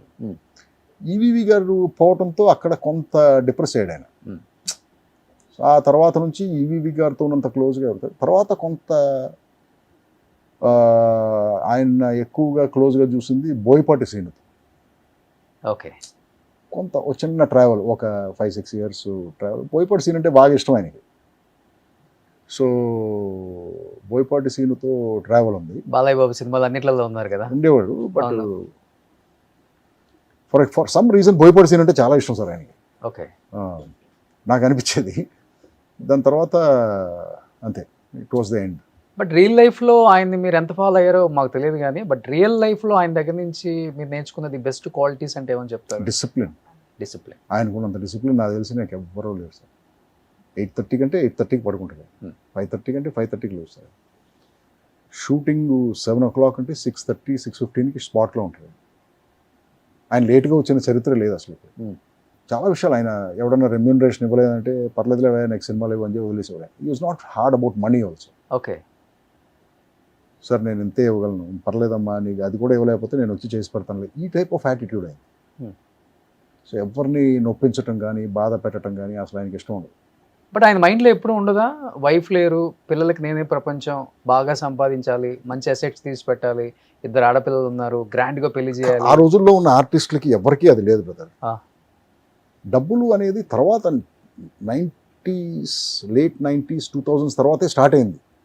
Money money money money అనేది ఇండస్ట్రీలో. అంతకుముందు డబ్బులు పెద్ద మెడ్రాస్లో ఉన్నప్పుడు పెద్ద ఆలోచించేవాళ్ళకి మా జనం డబ్బులకి. జస్ట్ క్యాజువల్గా వచ్చేవాళ్ళు సినిమాలు. అప్పుడు ఏముండేది, ఒక ఆర్టిస్ట్ ఉన్నాడంటే ఒక 20 కంపెనీలు కన్ఫర్మ్డ్గా వేషం ఉండేది. ఇప్పుడు ఆ కన్ఫర్మేషన్ ఉందా? నెక్స్ట్ సినిమాకి లేదు.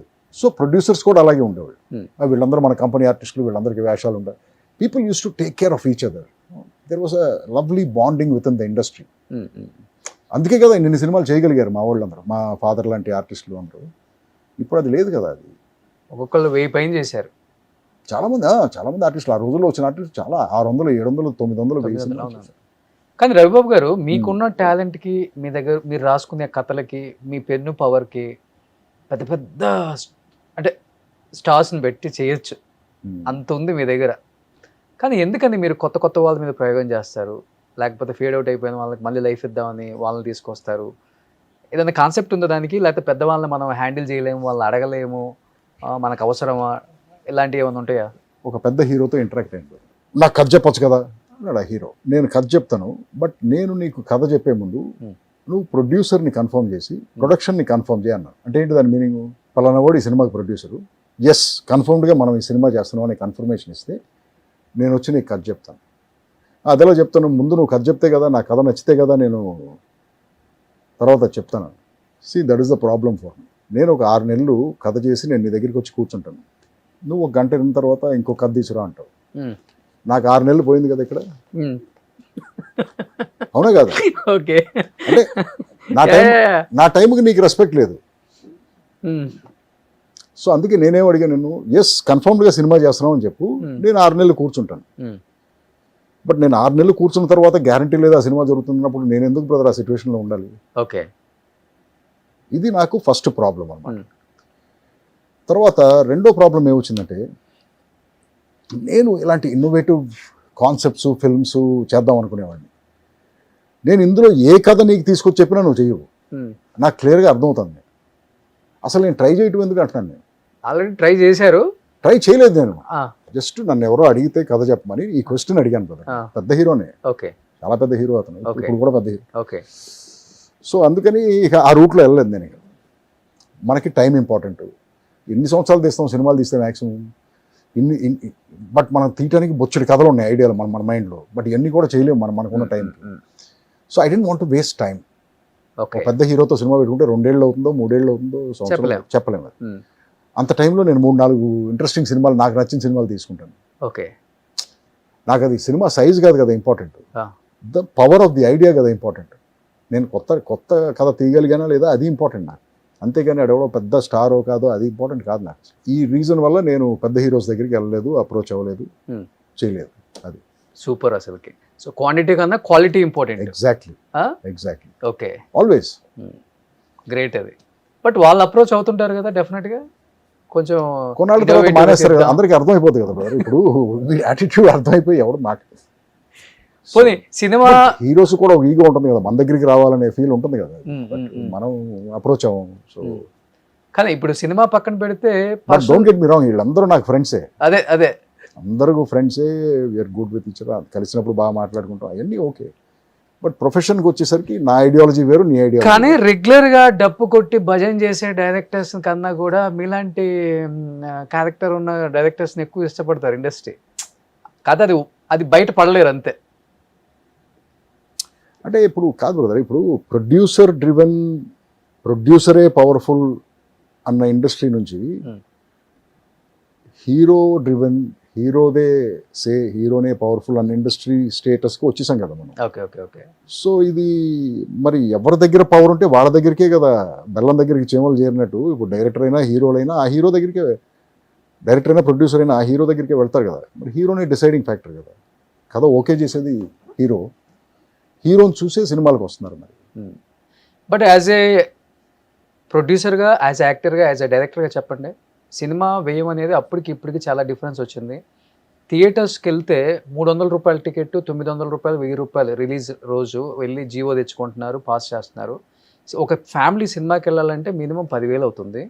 బట్ ఇక్కడ చూస్తేనేమో మీరు అన్నట్లుగానే ప్రొడ్యూసర్స్ ముందే హీరోల్ని ఎప్పుడో 3-4 సంవత్సరాల ముందే డబ్బులు ఇచ్చేసి, రెమ్యునరేషన్లు ఇచ్చేసి, అడ్వాన్స్లు ఇచ్చేసి ఫిక్స్ చేసేసుకుంటున్నారు. బట్ హీరోలు కూడా 100 కోట్లు 150 కోట్ల రెమ్యునరేషన్కి వెళ్ళిపోతున్నారు. సినిమాలో 30%, 20% షేర్ అంటున్నారు. ఓవరాల్గా చూస్తే ఇక్కడ సినిమా లవర్ అనేవాడే నష్టపోతున్నాడు, సినిమా వేయరే నష్టపోతున్నాడు. సినిమా వేయాలి అంత పెరగటం అనేది మంచికంటారా, చెడుకంటారా? సినిమా అనేది ఒక పోర్ మ్యాన్స్ ఎంటర్టైన్మెంట్ బ్రదర్. ఒక మామూలు జేబులో 5 రూపాయలు ఉన్నాడు కూడా ఒక 2-3 అవర్స్ వెళ్ళి ఎంజాయ్ చేయగలిగేది సినిమా, నా పాయింట్ ఆఫ్ వ్యూలో అంతే. అవును, ఇలాగే ఉండేది. అది ఇప్పుడు ఎక్కడికి వెళ్ళిపోయిందంటే అది అసలు నేను అఫోర్డ్ చేయలేనేమో సినిమా చూడటం అనే స్టేజ్కి వెళ్ళిపోయింది కామన్ మ్యాన్కి. ఇప్పుడు అయినా సరే పాపం మంచి సినిమాకి ఇబ్బంది పడుతూ వెళ్ళి సినిమాలు చూస్తున్నారు వాళ్ళు. వాళ్ళ స్టార్ సినిమా వస్తే ఆ ఫ్యాన్స్ అందరూ పాపం డబ్బులు ఖర్చు పెట్టి వెళ్తున్నారు. బట్ ఇది కరెక్ట్ కాదు కదా అంటాను నేను. వాళ్ళకి అఫోర్డబుల్ చేయాలి కదా. ఇప్పుడు ఫస్ట్ డే వచ్చేది ఎవరు బ్రదర్? ఫ్యాన్స్ కదా. పీక్లో ఉన్న ఫ్యాన్స్ వస్తారు కదా. మరి అంత అభిమానం ఉన్న వాళ్ళ దగ్గర మనం ఎక్కువ డబ్బులు లాగేటువంటి తప్పు కదా. వాళ్ళకి ఫ్రీగా వేసేయాలి ఫస్ట్ డే షో. ఇదేదో బాగుంది సార్, ఫాలో అయితే బాగుండు కదా. నా పీక్లో ఉన్న ఫ్యాన్సే వస్తున్నారు నాకు ఫస్ట్ డే. అరే నా ఫ్యాన్స్ రా మీరు, ఫస్ట్ డే మీరు అందరూ ఫ్రీగా చూడండి రా సినిమా, ఎందుకంటే మీరు లేకపోతే నేను లేను రా. ఇది కదా యాటిట్యూడ్ ఉండాలనుకుంటున్నాను నేను. రెండో రోజు నుంచి 1000 రూపాయలు పెడుతున్నారు టికెట్. ఫస్ట్ డే మాత్రం ఫ్రీ రా మీకు అనొచ్చు కదా ఎవరన్నా. అంటే ఇది ఈ ఫిలాసఫీ కరెక్టా కాదా అనేది నాకు తెలియదు. ఫస్ట్ డే తప్పితే సెకండ్ డేకి వచ్చే వాళ్ళు ఎవరు లేదు సినిమాలకు. అట్లా అయిపోయింది ఇప్పుడు ఈ సినిమాలు. అది ఇక కాంటెంట్ మీద ఆధారపడి అదే చెప్తున్నా. సో అంటే నీ కాంటెంట్ మీద నీకు నమ్మకం లేక ఫస్ట్ డేనే డబ్బులన్నీ లాగేయాలని ట్రై చేస్తున్నావా? అది పర్టికులర్గా ఫ్యాన్స్ దగ్గర నుంచి, నిన్ను అభిమానించే ఫ్యాన్స్ దగ్గర నుంచి. ఎంత తప్పది? హార్డ్ కోర్ ఫ్యాన్ బ్రదర్ నేను. నీ సినిమా నేను చూస్తాను ఫస్ట్ డే వచ్చేసి. నాకు నువ్వు దాన్ని అసలు అన్అఫోర్డబుల్ చేసేస్తున్నావు. నేను ఎక్కడో పోగు చేసి 1000-2000 తీసుకొచ్చి 5,000 అయినా సరే డబ్బులు ఖర్చు పెట్టి నేను నీ సినిమా చూసేవాడిని. నన్ను ఎక్స్ప్లాయిట్ చేయటం కాదు అది. ఎగ్జాక్ట్లీ. నాకు నిజంగా అంత స్టార్డమ్ ఉండి నాకంత సేవ్ ఉంటే నేను మాత్రం ఇదే చేసేవాడిని బ్రదర్. ఫస్ట్ డే నా ఫ్యాన్స్ అందరికీ ఫ్రీ అమ్మ. దానికి ఏదో సిస్టమ్ పెట్టేవాడిని. ఇది నా ఫ్యాన్స్ అసోసియేషన్, దీంట్లో రిజిస్టర్ అయి ఉండాలి, ఆ ఐడెంటిటీ కార్డు చూపిస్తే నీకు ఫ్రీ రా టికెట్ ఇవ్వాలి. సో మే 8 అందరూ రేజర్కి బ్రదర్ నేను ఫ్రీగా మాత్రం చూపించలేను మీ సినిమాని. నేను అంత పెద్ద స్టార్ని కాదు బ్రదర్, నాకు అంతమంది ఫ్యాన్స్ లేరు. సో ఇట్ ఈస్ జస్ట్ ఏదో ఒక కొత్త ప్రయత్నం ఒకటి చేసాం, యాక్ట్ చేసి డైరెక్ట్ చేసి ప్రొడ్యూస్ చేశాను. సో ఇది డెఫినెట్గా నేను ఫ్రీగా చూపించగలిగే ఎకనామిక్ కెపాసిటీ ఉంటే నాకు డెఫినెట్గా చూపించేవాడిని. బట్ నాకు అంత కెపాసిటీ లేదు. ఖర్చు పెట్టాం సినిమా మీద. మీరు సినిమా చూడాలి, టికెట్లు కొనాలి, నేను ఎకనామిక్గా రిలీవ్ అవ్వాలి. రిలీవ్ అయితే నేను ఇంకో సినిమా తీయగలను. This is the reality. కానీ మీ సినిమాలలో ఆల్మోస్ట్ మీరు డైరెక్ట్ చేసిన సినిమాలు అన్నిట్లలో యాక్ట్ చేస్తారు కదా. చేయను బ్రదర్, నాకు సూటబుల్. నేను సూటబుల్ కాదనుకుంటే నేను చేయను అసలు. ఎప్పుడన్నా ఒకసారి నేను సూటబుల్ అనుకుంటే మాత్రం నేనే వేస్తాను, వేరే ఎవరితోనో వేయించను. Okay okay. బట్ నేను సూటబుల్ కాదు అనుకుంటే నేను అసలు చేయను. బట్ ఈ ఫ్యాన్స్ అనే వార్డ్ నచ్చుతుందా మీకు? ఎవరన్నా మీ ఫ్యాన్స్ సార్ మిమ్మల్ని ఇన్స్పిరేషన్గా తీసుకున్నాను sir? Oh you feel happy? Happy, yes. అవునా? ఎస్. మిమ్మల్ని చూసే నేను డైరెక్టర్ అయ్యాను సార్. ఇలాంటి వాళ్ళు చాలా చెప్తారు నాకు, సార్ మీరు తీసే సినిమాలు చూసి నేను కూడా డైరెక్ట్ చేస్తానికి వచ్చాను సార్, డైరెక్టర్ అయ్యాను సార్. ఇలా చెప్పినప్పుడు యూ ఫీల్ హ్యాపీ. నో మన వల్ల ఇంకొకటి ఇన్స్పైర్ అయ్యాడు, ఇంకొకటి లైఫ్లో క్లారిటీ వచ్చింది ఏం చేయాలని చెప్పి. డెఫినెట్లీ యూ ఫీల్ హ్యాపీ అండి. బట్ అలాంటి ఫ్యాన్స్ ఎవరైనా కానీ అనసూయ కానీ అవును లాంటి సినిమాలు కానీ సీక్వెల్ కానీ రీమేక్ కానీ తీస్తాను సార్ అంటే పచ్చజెండా ఊపేస్తారా సార్? బట్ ఎవరు చేయరు బ్రదర్ అలాగే. ఎందుకంటే వాళ్ళకి తెలుసు ఆ కేపబిలిటీ, అది చేయగలమా లేదా అనేది తెలుసు అది. సో ఇప్పుడు అనసూయ లాంటి సినిమా ఎవరన్నా వచ్చి నేను పార్ట్ 2 తీస్తానంటే నేను హ్యాపీగా ఫీల్ అవుతాను. కానీ బట్ నువ్వు తీయగలవు అది క్వశ్చన్. నా వేషం ఎవరేస్తారు? గులాబ్ గోవింద్ వేషం ఎవరేస్తారు? ఎవరన్నా కనుక పొరపాటును వచ్చి ఎస్ నేను మీ సినిమాకి పార్ట్ 2 తీస్తానంటే 100% తీ బ్రదర్ అంటాను. మీ సినిమాలలో అనసూయ అవును లేకపోతే అమరావతి కావచ్చు, దేనికి ఎక్కువ కష్టపడ్డా సార్ ఈ హారర్ థ్రిల్లర్ దాంట్లో? ప్రతి సినిమాకి దాని కష్టం దాందే బ్రదర్. ఒక సినిమాకి తక్కువ, ఒక సినిమాకి ఎక్కువ అని లేదు అసలు. ప్రతి సినిమాకి ఒక కాంప్లికేషన్ ఉంటుంది, ప్రతి సినిమాకి సాల్వ్ చేయాల్సిన ప్రాబ్లమ్స్ బొచ్చుడు ఉంటాయి. ఆ సినిమాకి యూనిక్ ప్రాబ్లమ్స్ అయి ఉంటాయి, Hmm. నెక్స్ట్ సినిమా కొత్త ప్రాబ్లం. సో ఏ సినిమాకి కష్టం తక్కువ లేదు, Hmm. ప్రతి సినిమాకి ఎక్కువ కష్టపడ్డాం. బట్ ఇప్పుడు కష్టం ఎక్కువ అవుతుందంటే ఇప్పుడు ఈ రేజర్ లాంటి సినిమాలకి, ఏది నేనే యాక్టర్ని, నేనే ప్రొడ్యూసర్ని, నేనే డైరెక్టర్ని. Hmm. స్పాట్లో ఉన్నప్పుడు ప్రతిసారి నేను అదే, ప్రతి షాట్ యాక్ట్ చేసినప్పుడు నేను ప్రొడ్యూసర్, డైరెక్టర్, యాక్టర్ని కదా. Hmm. సో అలాంటి టైమ్స్లో కొంచెం ఇబ్బంది అవుతుంది. ఏంటంటే నన్ను నేను జడ్జ్ చేసుకుంటాం మానిటర్లో, నేను యాక్ట్ చేసిన షాట్ని. నువ్వు యాక్ట్ చేస్తే నేను నీకు చెప్తాను ఇది ప్రాబ్లం బ్రదర్, ఇలా మళ్ళీ చేయని చెప్పి. ఇప్పుడు నన్ను నేను జడ్జ్ చేసుకుంటాం, నా జడ్జిమెంట్ని ఇంతమంది చుట్టూ ఉండి చూడటం, Hmm. Hmm. Hmm. వీడు ఎలా డైరెక్ట్ చేసుకుంటాడని. ఓకే. సో వాళ్ళు ఏమనుకున్నా అనుకోకపోయినా నన్ను నేను సాటిస్ఫై చేసుకుంటాం అనేది చాలా కష్టమైన ప్రాసెస్ అది. Okay. Okay.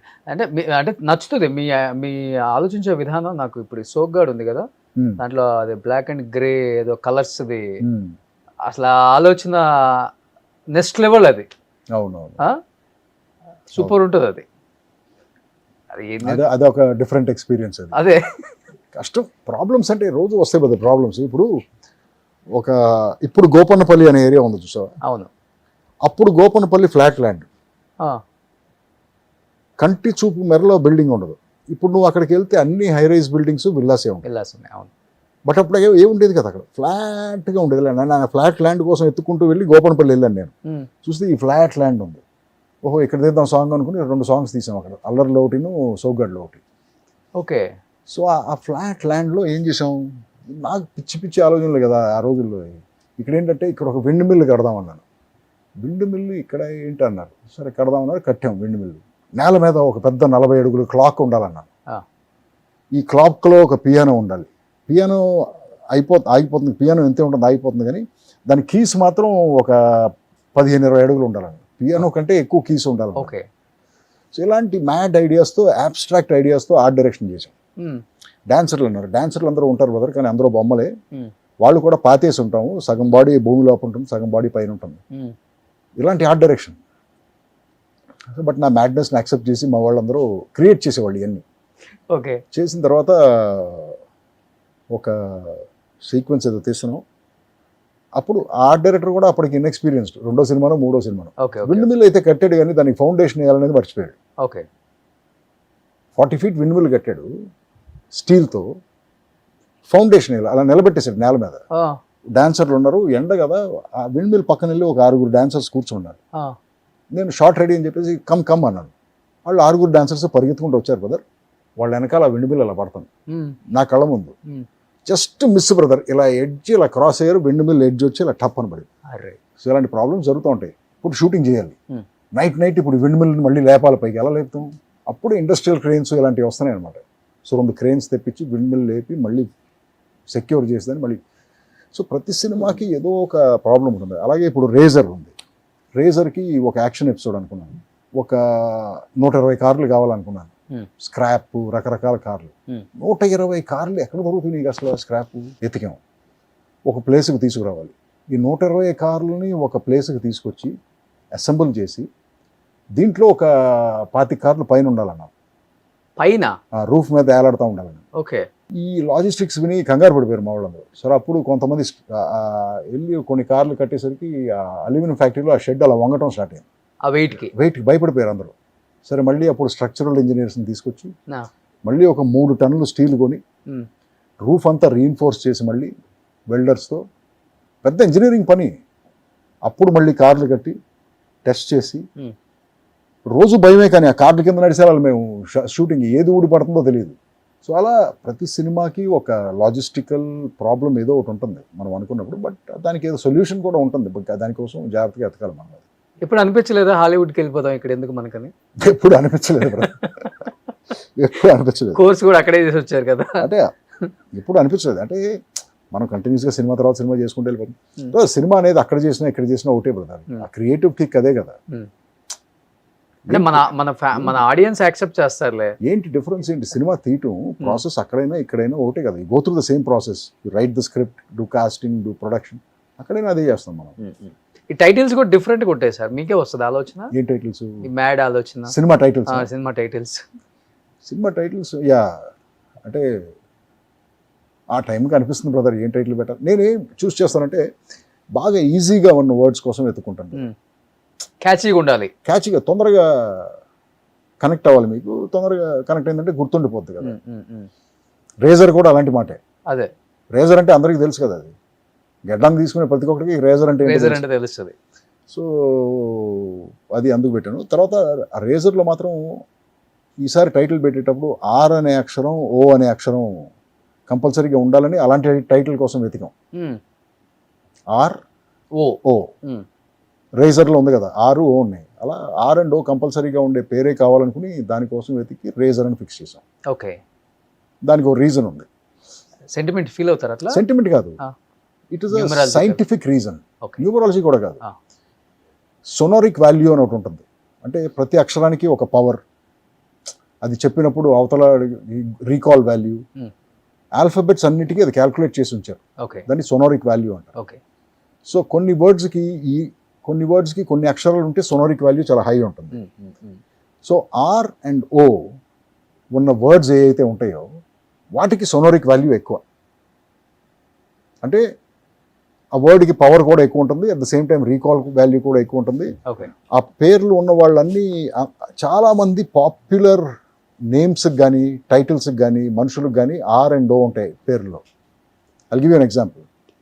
Ramarao, Ramoji Rao, Ronald Reagan, Hrithik Roshan, Ravi Babu. నా దాంట్లో ఓ లేదు కదా, ఆరు ఉంది కదా, ఆరు ఉందలే, ఓ లేదు. రాఘవేంద్ర రావు. సో చాలామంది హై అచీవర్స్, ర్యాంబో, రాకీ, వీటన్నిటిలోనూ ఆర్ ఓ ఉంటుంది. నాకు ఎవరు చెప్తే ఇది స్టడీ చేశాను నేను, నెట్లో స్టడీ చేస్తే ప్రాబబుల్గానే అనిపిస్తుంది కదా మనకి. అవును, ఇంతమంది హై అచీవర్స్, హై ప్రొఫైల్ పీపుల్కి ఆర్ ఓ ఉంటుంది పేరుల్లో. అవును, ఎగ్జాక్ట్లీ.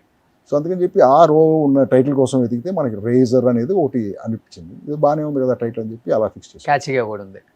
బట్ రామోజీరావు గారితో కూడా ట్రావెల్ అనేది చాలా తక్కువ మందికి దొరుకుతుంది. అవును, ఆయన సినిమాలు తీయటమే చాలా చూజీగా తీస్తారు. కథ మీద ఆయనకు అంత పట్టు ఉంటుంది, యాక్టర్స్ మీద అంత అవగాహన ఉంటుంది. సినిమా తీయాలన్న ప్యాషన్ ఆయన అంటే నాకు 2000 ఎకరాలు రామోజీ ఫిలిం సిటీ ఉందనేది ఆయన మైండ్లో ఉండదు. సినిమా తీస్తే ది బెస్ట్ ఫిల్మ్ ఇవ్వాలి, లేకపోతే లేదు. బట్ రవిబాబు గారికి రామోజీరావు గారికి మధ్య జర్నీ ఎట్లా కుదిరింది అసలుకి? బ్రదర్ ఇది చెప్తే నేను తిడతారేమో. యాక్చువల్గా ఆ 2 సినిమాల కథలు నేను ఆయన చేసింది, ఆయన ఉన్నప్పుడు చేసిన 2 సినిమాల కథలు ఆయనకి చెప్పలేదు అసలు. ఆయన డైరెక్ట్గా వచ్చి కాపీయే చూశారు ఆయన. ఓకే. ఆయన కథ ఏం సినిమా తీస్తామని కూడా తెలియదు ఆయనకి. ఎందుకంటే ఫస్ట్ ఒక కథ చెప్పాము ఆయనకి. అనసూయ షూటింగ్ జరుగుతుంది అనుకుంటప్పుడు, జరిగేటప్పుడు ఒక కథ చెప్పాము. ఆయన గో అహెడ్ అన్నారు. ఆయన అనసూయ అయిపోయిన తర్వాత నేనే వెళ్ళి, సార్ ఆ కథ వద్దు అంటే, ఆయనతో డైరెక్ట్గా కాదు, అక్కడ ఉన్న ఆయనతో, నేను వేరే సినిమా చేస్తానండి మీకు, నాకు ఇప్పుడు ఆ సినిమా చేయాలని లేదు, మా నాన్నగారు ఓకే చేశాను కదా అని చెప్పాను. చెప్తే, సార్ మన దగ్గర కథలు ఓకే అవటమే, ఎందుకంటే మనం చాలా కేర్ఫుల్గా సెలెక్ట్ చేస్తాం కథలు, మీరు ఓకే అయిన కథలు మీరు ఇప్పుడు చేయనంటే మళ్ళీ నెక్స్ట్ కథ ఎప్పుడు, ప్లీజ్ సార్ నాకు వదిలేయండి సార్, నేను చేసి పెడతాను సార్ మంచి సినిమా, మీకు 100% మంచి సినిమా చేస్తాను. ఆ కాన్ఫిడెన్స్ మీద ఆ ప్రొడక్షన్ స్టార్ట్ చేసాం. ఓకే. అప్పుడు రామోజీరావు గారికి ఆ కథ తెలియదు మనం ఏం చేస్తున్నాం అనేది. సెకండ్ టైం కూడా అలాగే జరిగింది. బట్ అక్కడ స్టార్ట్ అయింది ఆయనతో ట్రావెల్. ఆ ఫస్ట్ టైం కథ చెప్పడం దగ్గర నుంచి, అంటే అంత ముందు కూడా నాకు ఆయన పరిచయమే, నా పెళ్ళికి కూడా వచ్చారు ఆయన. సో అక్కడ నుంచి ట్రావెల్ స్టార్ట్ అయ్యి ఆ క్లోజ్నెస్ అది అక్కడ నుంచి స్టార్ట్ అయ్యి అలా ఎండ్ దాకా ట్రావెల్ అయింది అన్నమాట. మీ మైండ్ సెట్ అర్థం చేసుకుంటారా ఆయన? అర్థం చేసుకుంటారు. మా మధ్యన డిబేట్స్ జరుగుతాయి. ఆయన చెప్పింది నేను కాదంటాను, నేను చెప్పింది ఆయన స్టూపిడ్ అంటారు. ఆయన ఎన్ని జరిగాయి. We never used to agree with each other on a lot of things. Okay. But there is so much to learn from him. ఆయన దగ్గర ఆ వెల్త్ ఆఫ్ ఎక్స్పీరియన్స్, ఆయన మైండ్లో ఉన్న ఫిలాసఫీ, అవన్నీ చాలా విషయాలు నేను ఆయన దగ్గర నుంచి చాలా లైఫ్ లెసన్స్ నేర్చుకున్నాను. ఓకే. ఆయన డైరెక్ట్గా మనకి లెసన్ చెప్పినట్టు కాదు, బట్ ఆయన మాట్లాడే మాటల నుంచి మనం అర్థం చేసుకునే లెసన్స్ అనమాట. Such a wise man, such a great man, విపరీతమైన ముందు చూపు ఉన్న మనిషి. అలాంటి మనుషులు మన జనరేషన్లో ఎప్పుడో ఒకళ్ళని కలుస్తాం, మ్యాక్సిమం ఇద్దరిని, అంతే మన లైఫ్ టైమ్స్లో. అలాంటి మనుషులు అసలు మళ్ళీ మనకి కనపడరు, దొరకరు. అది ఓకే. సో మురారిలో ఉన్నప్పుడు సేమ్ యాజ్ ఇట్ ఈజ్ ఇలానే ఉన్నారు. సీతమ్మ వాకిట్లో సిరిమల్ల చెట్టు వచ్చినప్పుడు అలానే ఉన్నారు. ఇప్పుడు మా ఇంటర్వ్యూకి వచ్చినప్పుడు కూడా మళ్ళీ ఇలానే ఉన్నారు. అంటే ఫిజికల్ గానా? ఫిజికల్గా కావచ్చు, ఫేస్ కావచ్చు, బాడీ కావచ్చు, ఎనీథింగ్. అసలు ఇంకా పేరు పెట్టడానికి ఏం లేదు, ఇది కొంచెం ఇట్లా, అది కొంచెం అట్లా అని. బ్రదర్ దిష్టి పెట్టమాకు బ్రదర్, నువ్వు దిష్టి పెట్టమాక. టచ్ వుడ్డే కదా ఇది. దిష్టి ఇదైతే పెట్టమాకు. వుడ్. ఒక యాక్టర్కి చాలా కష్టం సార్. క్వశ్చన్ ఏంటి? వెయిట్ గెయిన్ అవుతారు, మళ్ళీ తగ్గుతారు, ట్యాన్ అవుతారు, మళ్ళీ ఫుల్ కలర్. అసలు మనకి ఏం లేదు, యాజ్ ఇట్ ఈస్ ఆ పిక్చర్ అలానే ఉంది. How is it possible brother అసలుకి? God's gift brother. Genetics Ah. Number 1 first. Ah. రెండు ఏంటంటే నాది కూడా ఫిజికల్ అబ్యూస్ ఎక్కువ ఉండదు. అంటే మా ఫాదర్ లాగే నాకు కూడా మందు కొట్టే అలవాటు లేదు, ఇవన్నీ లేవు. ఓకే సిగరెట్ కాలుస్తాను ఓకే. బట్ మందు కొట్టే అలవాటు లేదు. Hmm. మా ఫాదర్కి లేని అలవాటు నాకు ఏముందంటే వెయిట్ ట్రైనింగ్ అలవాటు ఉంది. Okay. I been weight train. నా ఎర్లియర్ ఫొటోస్ అవన్నీ చూస్తుంటే ఫుల్ ఫుల్ మస్కులర్ మజిల్. అలా ఉండేవాడు. సో వెయిట్ ట్రైనింగ్ అనేది నాకు స్టార్టింగ్ నుంచి అలవాటు, ఇప్పటికీ అలవాటు. సో సేమ్ టైంకి పడుకుంటాను రోజు, 9:30 అవుట్. ఓకే. సేమ్ టైంకి లేస్తాను 3:30. 3:30కి ఏం చేస్తారు? 3:30కి లేచి చెప్పాలా నీకు అది? నేను బ్రహ్మ 3:30కి మెలకు వచ్చేస్తుంది. 6 hours అయిపోతుంది కదా, 3:30కి మెలకు వచ్చేస్తుంది.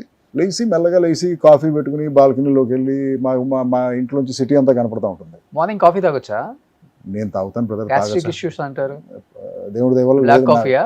బ్లాక్ కాఫీ పెట్టుకుని బాల్కనీలో నుంచి సిగరెట్ కాల్చుకుని సిటీ అంతా చూసి, that is my time. Okay. ఆ టైంలో మనకి ఎవ్వరికి మన దగ్గర నుంచి ఏమీ అవసరం లేదు. ఓకే. ఫ్యామిలీకి కానీ, ఫ్రెండ్స్కి కానీ, ప్రొఫెషనల్స్ కానీ, it's your time, your thoughts, man time అంటారు దాన్ని. అవును. సో నా టైం అది. ఒక అరగంట స్పెండ్ చేసి రెడీ అయిపోయి 4:30, 4:45 జిమ్కి వెళ్ళిపోతాను. 6:15 దాకా జిమ్లో ఉంటాం. Anyway that is my morning routine. Same food తింటాం. ఏం తింటారు? ఇడ్లీ, దోశ? నేను ఒక 12 సంవత్సరాలు చెప్పాను కదా, సేమ్ బ్రేక్ఫాస్ట్ తిన్నాను, egg white omelette. Early morning. చేసే వాళ్ళకి బోర్ కొడుతుంది కానీ నాకు బోర్ కొట్టదు. సో ఇలాంటి విషయాల్లో చాలా డిసిప్లిన్గా ఉంటుంది. ఇది సేమ్ ఫుడ్ తింటాం, సేమ్ క్వాంటిటీ ఆఫ్ ఫుడ్ తింటాం. ఎగ్ ఆమ్లెట్స్ ఒక 2-3 వాట్ ఎవర్ ఏం తిన్నా మరి రఫ్గా అదే క్వాంటిటీ. సేమ్ టైంకి పడుకుంటాం, సేమ్ టైంకి లేకపోవటం, ఎక్సర్సైజ్ చేయటం. ఇంతకు మించి నేనేం చేయట్లేదు. రైస్ తింటారా? అన్నీ తింటాను. ఆఫ్టర్నూన్ అన్నీ తింటాను. ఇప్పుడు రైస్ తిన్నా అదే క్వాంటిటీ తింటా ఉంటాం రోజు. Okay. So it's the same thing. But కాకపోతే ఏంటంటే ఎక్సర్సైజు, రెస్ట్ కన్సిస్టెంట్గా ఉండటం వల్ల, ఇప్పుడు నువ్వు అన్నీ కాన్స్టెంట్గా ఉంచావనుకో చేంజ్ ఎక్కడ వస్తుంది? నీకు రాదు కదా. ఇప్పుడు ఇదే బాడీని, నీ లైఫ్ స్టైల్ని ఎర్రాటిక్గా పెట్టావనుకో, రాత్రి 11ంటికి బిర్యానీ తింటున్నావు ఒకరోజు 6ంటికే తింటున్నావు, ఇలా నీ బాడీ కూడా ఎర్రాటిక్గా బిహేవ్ చేసి దాని ఇష్టం వచ్చినట్టు అది పని చేయడం స్టార్ట్ అవుతుంది. అది బట్ లేట్ నైట్ షూట్స్ ఎక్కువ ఉంటాయి కదా, చాలా వరకు అవాయిడ్ చేస్తాను కదా. ఓకే. చాలా వరకు అవాయిడ్ చేస్తాను. బికాజ్ అవసరం కంపల్సరీ అనుకుంటే చేస్తాం అనుకో, అది వేరే విషయం. కానీ బట్ ఒక్క నైట్ మేలుకుంటే, ఫుల్ నైట్ మేలుకుంటే మనకి తర్వాత 4-5 నైట్స్ ఇరిటేటింగ్ రోజులు పోతాయి, డేస్ అంతా గ్రాగీగా ఉంటాయి. ఓకే. సో మీ ప్రపంచం ఏంటి? ఇంకా సినిమా, ఇల్లు, అంతే. నో ఫ్రెండ్స్, నో ఫ్రెండ్స్ ఉంటారు, Ah. పార్టీస్ ఉంటాయి, బట్ ఎర్లీ ఎగ్జిట్ ఉంటుంది. పార్టీకి వెళ్తారా మీరు? వెళ్తాం, ఎవరిని పిలిస్తే వెళ్దాం. ఫ్రెండ్స్ ఇంట్లో ఎక్కడో పార్టీ జరిగితే వెళ్తాం కదా. అదే నాకు ఏ ఫంక్షన్ లాగా అనిపించలేదు. Cinema functions, cinema function, cinema వాళ్ళ పెళ్ళిళ్ళకి పిలిస్తే వెళ్తాను బ్రదర్. అంటే నాకు కొన్ని రూల్స్ ఉన్నాయి బ్రదర్. నాకు ఎవడన్నా పెళ్ళికి పిలిస్తే హార్ట్ఫుల్గా పిలవాలి. నిన్ను ఇంటికి వచ్చో లేకపోతే ఎక్కడో కలిసో, బ్రదర్ తప్పకుండా నువ్వు ఇంటికి రావాలి, పెళ్ళికి రావాలి అని ఏదో ఆ పర్సనల్ టచ్ ఉండాలి. ఓకే. ఈ మధ్యన చెత్తనాయాళ్ళందరూ తొక్కలో ఒక వాట్సాప్ మెసేజ్ ఒకటి పెడతారు. ఏది ఎంత పెద్దోడైనా సరే జస్ట్ వాట్సాప్ మెసేజ్ పెట్టి పెళ్లికి రమ్మంటే మాత్రం నేను పొరపాటును కూడా వెళ్ళను. ఓకే. అది అసలు ఇన్విటేషనా, నాకు ఇన్ఫర్మేషన్? అది పెళ్లి చేసుకుంటున్నావు ఏంటది నాకు అర్థం అవ్వాలి కదా ఫస్ట్. సో అలాంటి పర్సనల్ టచ్ లేని పెళ్ళిళ్ళకి మాత్రం వెళ్ళను కదా, ఫిక్స్ అయిపోయాను మెంటల్గా. బట్ నన్ను ఎవరన్నా పర్సనల్గా వచ్చి ఇంటికి వచ్చి పిలిస్తే మాత్రం అది ఏ ఊరైనా వెళ్తాను నేను డెఫినెట్లీ. ఎందుకంటే కాల్ చేస్తే ఓకేనా, మెసేజ్ అంటే నేను వెళ్ళను sir. Call also brother, call కూడా డిపెండ్స్. కాల్లో ఉంటుంది కదా రిక్వెస్ట్. ఇప్పుడు ఆడెవడో మా ఏరియాలోనే ఉండి నాకు ఫోన్ చేసి చెప్పాడు అనుకో, ఓకే, అటు పొరపాటును కూడా అటు పెళ్లి కాదు. ఎందుకంటే మా ఇంటికి రావడానికి 5 నిమిషాలు పడుతుంది అంతే. ఏంటి అర్థమైందా నీకు? అర్థమైంది. సో అంటే ఈ రూల్స్ అని కాదు, బట్ ఆ పర్సనల్ టచ్ అనేది ఎక్కడైనా మిస్ అయింది అనుకో పిలుపులో, నేను అసలు పొరపాటును కూడా వెళ్ళను పెళ్ళి. అది చాలా ఇంపార్టెంట్ అనుకుంటున్నాను నేను. చాలా ఇంపార్టెంట్ సార్ అది. ఇప్పుడు 5,000 మందిని వాట్సాప్ మెసేజ్లో పిలవటం కంటే 500 మందిని అఫెక్షనెట్గా పిలువ. Yes exactly. ఎలాగో ఇప్పుడు ఈ పెళ్ళిళ్ళకి వచ్చిన వాళ్ళందరూ పెళ్లి మండపాలన్నీ ఇప్పుడు ఊరు బయట అయిపోయినాయి. ప్రతి ఒక్కడు ఆ ట్రాఫిక్లో తిట్టుకుంటూనే వస్తాడు పెళ్ళికి, అవునా కదా? అబ్బాయి ఏంట్రా ఈ తొక్కలో ట్రాఫిక్ ఎంతసేపు పడుతుంది, ప్రతి ఒక్కడు అక్కడే పెడతాడు, ఊరు బయట పెడతారు. ఎందుకు అక్కడికి వెళ్ళి ఓ చిన్న అటెండెన్స్ ఒక చిన్న స్మైల్ ఇచ్చి ఆ ఫోటోలో టప్పంతో ఎందుకండి పిలవటం, ఎందుకు పెళ్ళికి? చూపించుకోవడానికి. ఆడ అటెండెన్స్ మనకు సో ఇలా ఫీల్ అయ్యే వాళ్ళ పెళ్ళికి నేను వెళ్ళను కదా. బాగా క్లోజ్గా హ్యాపీగా పిలిచేవాళ్ళ 100%. గ్రేట్ అది. సో ఎందుకంటే నాన్నగారు ఇంతకుముందు అన్ని ఫంక్షన్స్కి ఆల్మోస్ట్ అటెండ్ ఆయన అయ్యారు, బాగా అటెండ్ అవుతారు. అటెండ్ అయ్యేవాళ్ళు. ఎక్కడ ఆయనకి అందరితోనూ పర్సనల్ రిలేషన్షిప్ ఎక్కువ కదా, అవును. నాకు తక్కువ. అవును అవును. గ్రేట్. బట్ 6.2 ఈ హైట్ వెయిట్ ఫస్ట్ నుంచి బాగా మెయింటైన్ చేస్తున్నారు కాబట్టి లవ్ మ్యారేజ్ సార్ అరేంజ్? నాది అరేంజ్ మ్యారేజ్. పక్కా అరేంజ్ మ్యారేజ్. మిమ్మల్ని ఆమె అర్థం చేసుకున్నారా, ఆమెను మీరు అర్థం చేసుకున్నారా? ఎవరిని అర్థం చేసుకోలేదు. ఆ. నాకు అంటే ఎవరో అరేంజ్ చేశారు. మా ఆవిడని ఒకసారి కలిశాను, మాట్లాడాము. మా ఫాదర్ డిసైడ్ అవ్వలేదు నేను ఇంకా. మా ఫాదర్ని మళ్ళీ కలవాలన్నాను, మళ్ళీ కలవమన్నారు, మళ్ళీ కలిశాను, ఇంకా డిసైడ్ అవ్వలే. మూడోసారి ఆయన అడగకుండా నేనే కలవటానికి ట్రై చేసి కలిశాను, మళ్ళీ మాట్లాడాము మా ఆవిడతో. తర్వాత ఆయనకి తెలిసింది మా ఫాదర్కి, మూడోసారి కూడా కలిశాను. మళ్ళీ 4వసారి కలవాలని మా ఫాదర్ చెప్పు తెగుతుందన్నాడు ఆయన. రే ఆడపిల్ల ఫ్యామిలీ ఏమనుకుంటారు 5 సార్లు కలిసి చేసుకుంటానని చెప్పు, లేకపోతే వద్దని చెప్పు, అంతేగాని కలుస్తాను ఏంటి కలిసి ఏం చేస్తావు, ఏం పీకుతావు అది అని చెప్తే సో అలా ఇక I said yes and I got married అంతే. ఏం చేస్తుంటారు sir madam? My wife she was a teacher చాలా సంవత్సరాలు. Kinder garden to 6th grade teacher.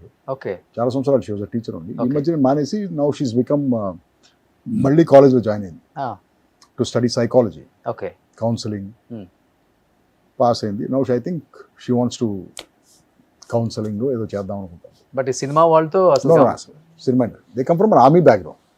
Oh army వాళ్ళు చాలా స్ట్రిక్ట్ ఉంటారు, ఇంకా చాలా స్ట్రిక్ట్ ఉంటారు, చాలా స్ట్రిక్ట్ ఉంటారు, చాలా సోషలిస్ట్ ప్రిన్సిపల్స్ ఉంటాయి వాళ్ళకి. అవును, చాలా గ్రేట్. అది కిడ్స్ సార్?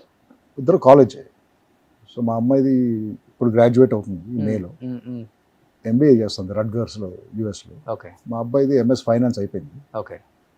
సో వాళ్ళు అకాడమిక్గా అయిపోవచ్చు. సో వాళ్ళకేం ప్లాన్ లేదు, డైరెక్షన్ ఇద్దరికి ఉంది. నేనే ఆపాను. ఏంటంటే ఏం చెప్పానంటే సినిమా అనేది ఎప్పుడైనా తీయచ్చు లైఫ్, బట్ నువ్వు బయోలాజికల్గా సోషలాజికల్గా కంప్లీట్ చేయాల్సిన కొన్ని పనులు ఉంటాయి లైఫ్లో, అవన్నీ ఫినిష్ చేసేయండి, తర్వాత సినిమా చేయండి. ఎందుకంటే ఇప్పుడు సినిమా పెట్టుకుంటే ఇవన్నీ డిలే అయిపోతాయి లైఫ్లో. అవును.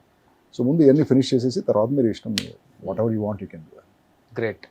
బట్ ఇప్పుడు ఇంతమందితో మీరు యాజ్ అ యాక్టర్గా స్క్రీన్ షేర్ చేసుకున్నారు, లైక్ బిగ్ యాక్టర్స్ అందరూ కూడా. అసోసియేషన్ చూసినప్పుడు మహేష్ భయం వేసింది నీ క్వశ్చన్. ఇంతమందితో స్క్రీన్ షేర్ చేసుకున్నారు కదా, ఎంతమందితో బెడ్ షేర్ చేసుకున్నారు, ఇలాంటిది ఏదో అడుగుతావు అని భయం వేసింది నాకు. ఆ తర్వాత అడుగుతాను కావాలని. సో అడిగేవాడు నువ్వు కదా ఇలాంటి క్వశ్చన్. బట్ మహేష్ బాబు గారితో ఉన్న అసోసియేషన్ డెఫినెట్గా డిఫరెంట్గా అనిపిస్తుంది మాకు. ఇద్దరిని స్క్రీన్ మీద చూసినప్పుడు అనిపిస్తుంది. అవును. But off screen Mahesh Babu గారు, రవిబాబు గారు అసలు ఎలా ఉంటారు? అంటే మేమందరం మెడ్రాస్ బ్యాచ్ కదా కదా. ఇప్పుడు మా ఇల్లు ఇదంటే అది మహేష్ ఇల్లు, కృష్ణ గారి ఇల్లు అదే, జస్ట్ డయాగ్నల్లీ ఆపోజిట్ ఉండేది. నాకు చిన్నప్పటి నుంచి తెలుసు మహేష్. టీనగర్లో చిన్నప్పటి నుంచి తెలుసు నాకు మహేష్. తర్వాత ఇక్కడికి వచ్చి సినిమాల్లో కనెక్ట్ అయ్యాము, అది వేరే విషయం.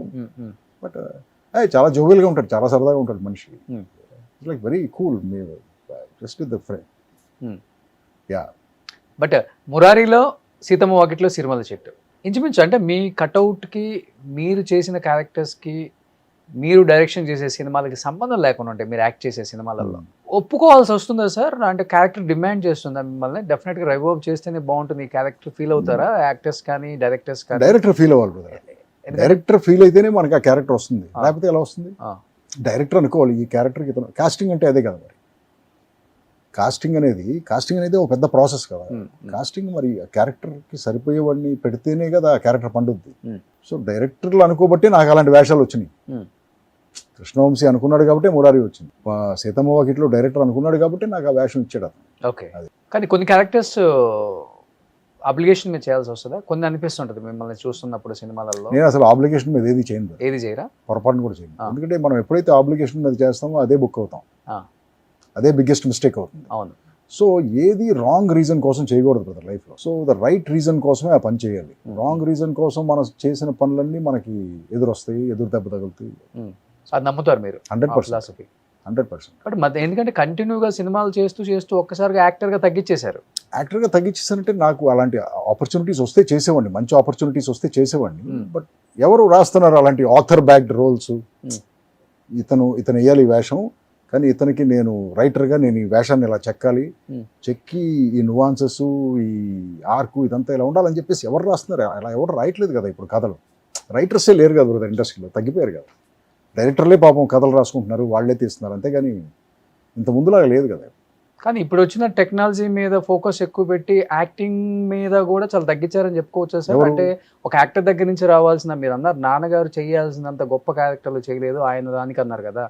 ఇప్పుడు వచ్చిన డైరెక్టర్స్ కూడా కుర్రోళ్ళు చెప్పాలంటే ఈ టెక్నాలజీని ఎక్కువ వాడుకొని యాక్టర్స్ దగ్గర ఉన్న వెయిటేజ్ ఏదైతే ఉందో వాళ్ళ దగ్గర ఆ టాలెంట్ని కూడా పెద్దగా తీసుకోలేకపోతున్నారన్న అది కనిపిస్తుంది కొంచెం. I feel that less knowledgeable people are coming into the industry. See for example నేను అదే చెప్పాను మొన్న ఎవరికో, ఇప్పుడు నువ్వు పెద్ద ఆర్టిస్ట్, నువ్వు పెద్ద స్టార్వి, నీకు ఒకడు వచ్చి కథ చెప్పాడు, నువ్వు వాడిని డైరెక్టర్ అంటే ఎలాగూ? ఓకే. డైరెక్టింగ్ అనేది అది ఒక పెద్ద ఆర్ట్ కదా, అది పెద్ద జాబ్ కదా అది. ఇది పిక్టోరియల్గా ఒక స్టోరీ చెప్పడం అనేది. ఇప్పుడు అతనికి ఎక్స్పీరియన్స్ లేదు, జస్ట్ ఒక కథ రాసుకొచ్చాడు, అతను నువ్వే డైరెక్టర్ అన్నావు, ఎలా అది? So you are creating a monster. Okay. అతనికి డైరెక్షన్ రాదు. సో అతనికి డైరెక్షన్ రాదు కాబట్టి ఎవడో కెమెరామెన్ తీసుకొచ్చి పెడతావు, బాగా పెద్ద కెమెరామెన్. సో అతను చెప్తా ఉంటాడు షార్ట్, వీడింత కుప్ప తీసుకెళ్ళి ఎడిటర్ మొహాన్ని పడేస్తాడు, అతను ఏదో షార్ట్లు అసెంబ్లీ చేస్తాడు. మరి అతనా డైరెక్టర్, ఇతనా డైరెక్టర్ ఏదో తెలియదు కదా మనకి. ఏదో ఇదంతా ఒక కిచడీ గందరగోళంలాగా అనిపిస్తుంది నాకు. డైరెక్టర్ అంటే ట్రైన్డ్ అయి ఉండాలి, క్వాలిఫైడ్ అయి ఉండాలి, స్టోరీ టెల్లర్ అయి ఉండాలి, నాలెడ్జ్ ఉండాలి కదా ఫస్ట్. ఆర్ట్ మీద, సైన్స్ మీద నాలెడ్జ్ ఉండాలి కదా. నాలెడ్జ్ లేకుండా ఎవరో వచ్చేదో కథ చెప్పారని నువ్వు డైరెక్షన్ ఛాన్స్ ఇచ్చేస్తే ఇలాగే ఉంటాయి సినిమాలు. కానీ లాస్ట్ 4-5 years నుంచి ఎప్పుడు అనిపించలేదా, బా ఏం సినిమా రా ఇది, బా ఏం యాక్టర్ రా, బా ఏం డైరెక్షన్ చేశాడు రా, ఇది కదా సినిమా అంటే అనిపించిన సినిమా ఏది అనిపించలేదండి మీకు తెలుగులో? Especially I masking. తెలుగులోనా? లేదు బ్రదర్, అనిపించలేదు ఒక్కటి కూడా. నో. పాన్ వరల్డ్ అంటున్నావు, పాన్ వరల్డ్ ఏంటి బ్రదర్? పాన్ ఇండియా అంటున్నావు, ఏది అనిపించలేదు brother, nothing, not a single film. Okay. పోనీ హిందీలో? Dhurandhar first part was very impressive, బాగా తీశారనిపించింది. ఇంగ్లీష్లో చాలా సినిమాలు ఉంటాయి కదా, ఒకటని కాదు కదా, చాలా సినిమాలు ఉంటాయి. ఓకే. బట్ నాన్నగారు మంచి అసోసియేషన్ ఎన్టీఆర్ గారు అండ్ ఆ ఫ్యామిలీతో కూడా. ఎస్. పొలిటికల్గా కూడా నాన్నగారు క్యాంపెయినింగ్లో చాలా టైమ్స్ పార్టిసిపేట్ చేశారా? టీడీపీ. ఓ యా, ఎన్టీఆర్ గారి మీద ప్రేమతో ఆయన క్యాన్వాసింగ్ చేసినట్టు నాకు తెలియదు. క్యాంపెయినింగ్ వెళ్ళారు కొన్ని. ఓకే. సపోర్ట్ అంటే నేను పార్టీకి సపోర్ట్ అని చెప్పట్లా, జనరల్ గా ఆయనతో పాటు వెళ్ళి ఉండొచ్చు, ప్రేమతో, రామారావుతో పాటు వెళ్ళి ఉండొచ్చు. అంతే. అలా ప్రేమతో వెళ్ళిన నాన్న డెఫినెట్గా పార్టీల గురించి, వ్యక్తిగతంగా వాళ్ళ ఫ్యామిలీ గురించి చెప్తుంటారు. కాబట్టి ఇన్ ఫ్యూచర్ నీ అవసరం ఎప్పుడైనా ఉంటే టీడీపీకి కానీ, ఆ ఫ్యామిలీకి కానీ, బాలకృష్ణ గారికి కానీ, చంద్రబాబు నాయుడు గారికి కానీ, లోకేష్ గారికి కానీ, నీ వంతు పార్టీలు పక్కన పెట్టి వ్యక్తులకి నువ్వు సపోర్ట్ చేయాలి అలాంటి చెప్పడం కానీ, లేకపోతే మీకు ఎప్పుడైనా చేయాలనిపించడం కానీ అనిపించిన మైండ్లో? అసలు ఎప్పుడు లేదు బ్రదర్, నాకు అసలు ఆ పొలిటికల్ ఇంక్లినేషనే లేదు బ్రదర్. మా ఫాదర్ కూడా ఎప్పుడు నాతో ఇలాంటి విషయాలు డిస్కస్ చేసేవాడు కాదు. ఇప్పుడు ఆయనకి నిజంగా పాలిటిక్స్ అంటే ఇంట్రెస్ట్ ఉంటే రామారావు దగ్గరికి వెళ్ళి ఏదో పోస్ట్ తీసుకుని ఆ పొలిటికల్ ఫ్రెటర్నిటీలో తిరిగితే ఉండేవాడు కదా. ఆయన చేయలేదు కదా పని. జస్ట్ బేసిక్గా ఆయనకి ఏంటంటే మనిషి అంటే అభిమానం, and that should not be encashed. ఆ అభిమానాన్ని ఎన్కాష్ చేసుకోకూడదు. ఎప్పుడైతే ఎన్కాష్ చేస్తామో అది కమర్షియల్ ఈక్వేషన్ అయిపోతుంది. సో లాస్ట్ వరకు ఆయనకు అభిమానం అంతే, లేకపోతే ఆయన చాలా బెనిఫిట్ పొందుండొచ్చు కదా ఆయనకున్న క్లోజ్నెస్కి, అసోసియేషన్కి. డెఫినెట్గా. బట్ ఆయన no, he was not a man like that. But follow అవుతుంటారా పాలిటిక్స్ మీరు? ఎవరు? మీరు. ఏపీ కానీ, తెలంగాణ కానీ? లేదు బ్రదర్, సీఎం ఎవరో తెలుసా ఇక్కడ తెలంగాణకి? 100% తెలుసు, కానీ ఆయన కూడా తెలుసు నాకు. బట్ అది కాదు పాయింట్. ఏంటంటే నాకు పాలిటిక్స్ కంటే సివిక్ సెన్స్ చాలా ఇంపార్టెంట్. మనం పొద్దున్నే 3:30-4 గంటలు నేను వస్తూ ఉంటాను, స్ట్రీట్ లైట్స్ అన్ని ఆఫ్ చేసి ఉంటాయి, చాలా కోపం వస్తుంది. ఎందుకంటే బ్లైండ్ టర్నింగ్స్ ఉంటాయి రోడ్స్లో, ఏం కనపడదు. సడన్గా నల్ల డ్రెస్ వేసుకుని ఎవరో పరిగెడతా ఉంటారు రోడ్డు మీద. ఇది పాలిటిక్స్కి సంబంధించింది కాదు, ఇది గవర్నెన్స్ను సివిక్ రెస్పాన్సిబిలిటీస్కి మనం ఎలక్ట్ చేసిన అఫీషియల్స్ చేయాల్సిన పనులు వాళ్ళు చేయట్లేదని చాలా కోపం వస్తుంది. ఇలాంటి ఇష్యూస్ ఉంటాయి కానీ నాకు మైండ్లో పొలిటికల్ ఇష్యూస్ ఏమి ఉండవు. నాకు పాలిటిషియన్స్ చాలా మంది ఫ్రెండ్స్ ఉన్నారు, ఆ పార్టీలో ఉంటారు, ఈ పార్టీ. రేవంత్ గారు కూడా మంచి ఫ్రెండా? నాట్ అ ఫ్రెండ్ బట్ తెలుసు నాకు ఆయన. ఓకే, కలిసారు. ఆయన సీఎం అవ్వకముందు ఎమ్మెల్యేగా ఉన్నప్పుడు కూడా తెలుసు నాకు ఆయన. ఎక్స్పెక్ట్ చేశారా సీఎం అవుతారని? అసలు నేను ఆ థాటే లేదు బ్రదర్ నాకు ఆయన అవుతాడా అవ్వడా ఇలాంటి. ఎలాంటి డిస్కషన్స్ ఉంటాయి మీ ఇద్దరు కలిసినప్పుడు?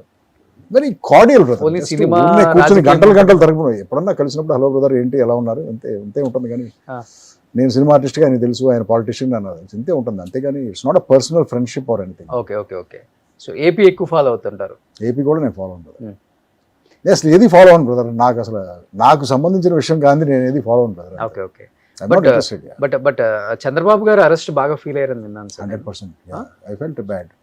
ఎందుకంటే ఆయన నాకు అందరిలాగానే నాకు కూడా ఆయన బాగా తెలుసు అంతకు ముందు నుంచి. But I felt bad. ఎవరో చెప్పారు నాకు ఒక, అంటే మిగతా అన్ని తీసి పక్కన పెట్టిన ఆయన ఎందుకు జైల్లో పెట్టారు ఇదంతా I don't know the actual reason. నేను అప్పుడు ఏదో సినిమా షూటింగ్ చేస్తున్నాను కదా, రామోజీ ఫిల్మ్ సిటీలో అక్కడ ఉన్నాను. ఏదో డిస్కషన్ వచ్చింది జైల్లో పెట్టారు ఇలాంటిది అని.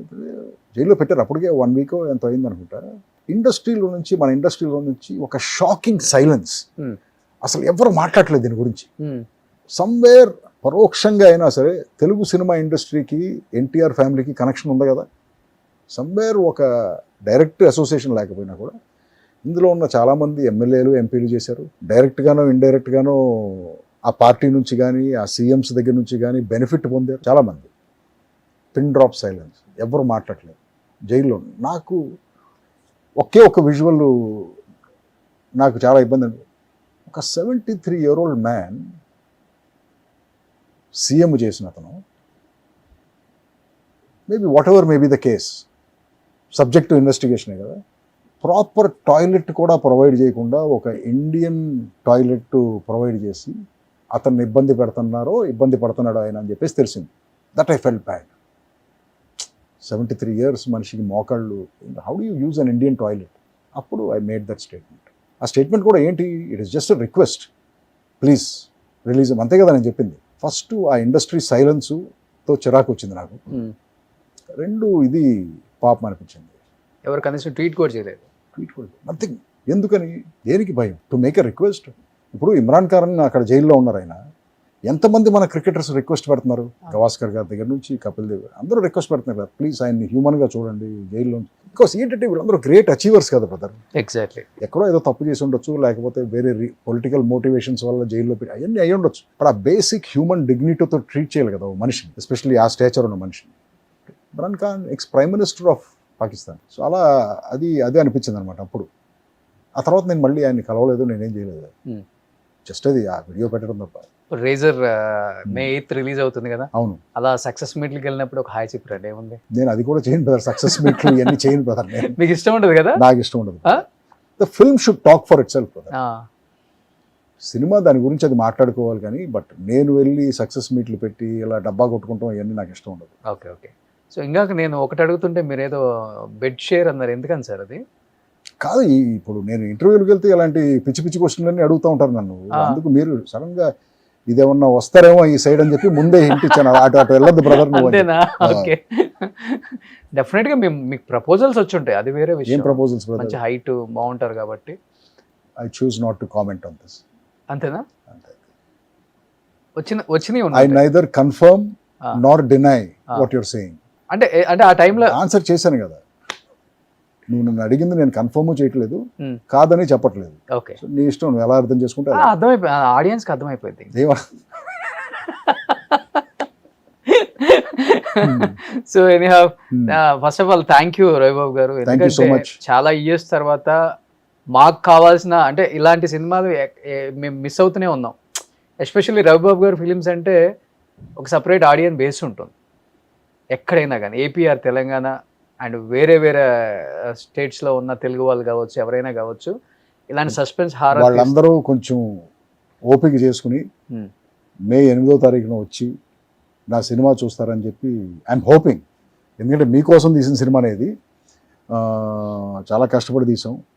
కానీ నాకు తెలుసు మీరు కూడా థియేటర్కి రావాలంటే చాలా ఇబ్బంది పడాలి. ట్రాఫిక్, ఆ సినిమా టికెట్ రేట్లు, ఆ పాప్కార్న్ రేట్లు ఇవన్నీ చూస్తే మీకు కొంచెం చిరాగ్గానే ఉంటుంది. వెళ్ళాలా వద్దా అనుకుంటా ఉంటారు. కొంచెం నా కోసం ఓపిక చేసుకుని మీరు థియేటర్ దాకా వచ్చి ఆ సినిమా చూస్తే డెఫినెట్గా సాటిస్ఫై అవుతారు. మే 8 అందరూ అడుగుతారు, మే 8వ తారీఖున ఎందుకు చేస్తున్నారు సార్ మీరు అని చెప్పేసి. మే 8వ తారీఖు యాక్చువల్గా నాకు మే 1నే చేద్దాం అనుకున్నాను. ఓకే. కానీ అప్పుడు ఏదో ఒక పెద్ద సినిమా వస్తుంది అని చెప్పేసి నాకు ఆ డేట్ కన్ఫర్మ్ చేయట్లేదు డిస్ట్రిబ్యూటర్స్. ఎందుకంటే ఆ మే 30వ తారీఖున పెద్ద సినిమా అది ఏమో రాదు పెట్టదు. చాలాసార్లు ఈ పెద్ద సినిమాలు ఒక డేట్ అనౌన్స్ చేస్తారు. దానివల్ల ఏంటంటే ఈ చిన్న సినిమాలందరూ సర్దుకోవాల్సి వస్తూ ఉంటుంది. వీళ్ళు సర్దుకున్న తర్వాత ఆ సినిమా డేట్కి రావట్లేదు అంటారు. సో సేమ్ ఇలాగే ఈసారి కూడా జరిగింది. జరిగితే అప్పుడు నాకు డేట్స్ ఓపెన్ అయిన డేట్స్ ఏంటంటే మే 1 ఒకటి, మే 8 ఒకటి, మే 15 ఒకటి, ఇలా ఈ మేలో ఉన్న డేట్స్ అని ఓపెన్ అయింది. సో నేను లక్కీగా కుదురుతుంది కాబట్టి మే 8 చూస్ చేసుకున్నాను. మే 8 మా ఫాదర్ బర్త్డే. మే 8 చలపతిరావు కదా. మే 8 మా ఫాదర్ బర్త్డే. సో అందుకని ఆ డేట్ చూస్ చేసుకుని ఆ రోజు రిలీజ్ చేస్తున్నాం ఆ సినిమాని. సో ఫుల్ సస్పెన్స్ అన్నమాట. సస్పెన్స్ కాదు brother, it's action thriller but ఎంగేజింగ్గా ఉంటుంది. ఓకే. స్టార్టింగ్ సీన్ నుంచి ఎండింగ్ సీన్ దాకా బాగా ఎంగేజింగ్గానే ఉంటుంది సినిమా. సో డెఫినెట్గా మే 8న వస్తున్నారు కాబట్టి సార్ కనీసం ఇయర్కి ఒక సినిమా తీయండి సార్. ట్రై చేస్తాను బ్రదర్. మీరు ఇలాంటి సినిమాలు తీయండి చాలు. సినిమా ఇండస్ట్రీలో గొప్పతనం ఏంటంటే మనం అనుకున్నది ఏది జరగదు. మనం ఏదో ఒకటి అనుకుంటాం, ఇంకోటి జరుగుతుంది. ఓకే. సో మనం చేయగలిగింది ఏంటంటే ప్రయత్నమే, పుష్ చేసుకుంటూ వెళ్తూ ఉంటాం. బట్ అది జరగాల్సిన టైంకే జరుగుతూ ఉంటుంది ఏదైనా సరే. లైఫ్లో చాలా విషయాలు అంతే కదా. Exactly. So anyhow thank you and advance congratulations to entire team of Riser also. Already trailer అయితే నెక్స్ట్ లెవెల్ ఉంది. Thank you. ఎప్పుడెప్పుడా వెయిట్ చేస్తున్నాం మిమ్మల్ని బిగ్ స్క్రీన్ మీద మీ యాక్టింగ్ ఇలా చేసే వాళ్ళు చాలా రేర్ ఎవరు ఉండరు కాబట్టి ఆ రైజర్లో మళ్ళీ చూడాలనుకుంటున్నాం. Thank you sir. Thank you so much sir. Thank you so much. Thank you. Suman టీవీలో మీ పర్సనల్ అండ్ బిజినెస్ ప్రమోషన్స్ కోసం కింది నెంబర్కి కాంటాక్ట్ చేయండి.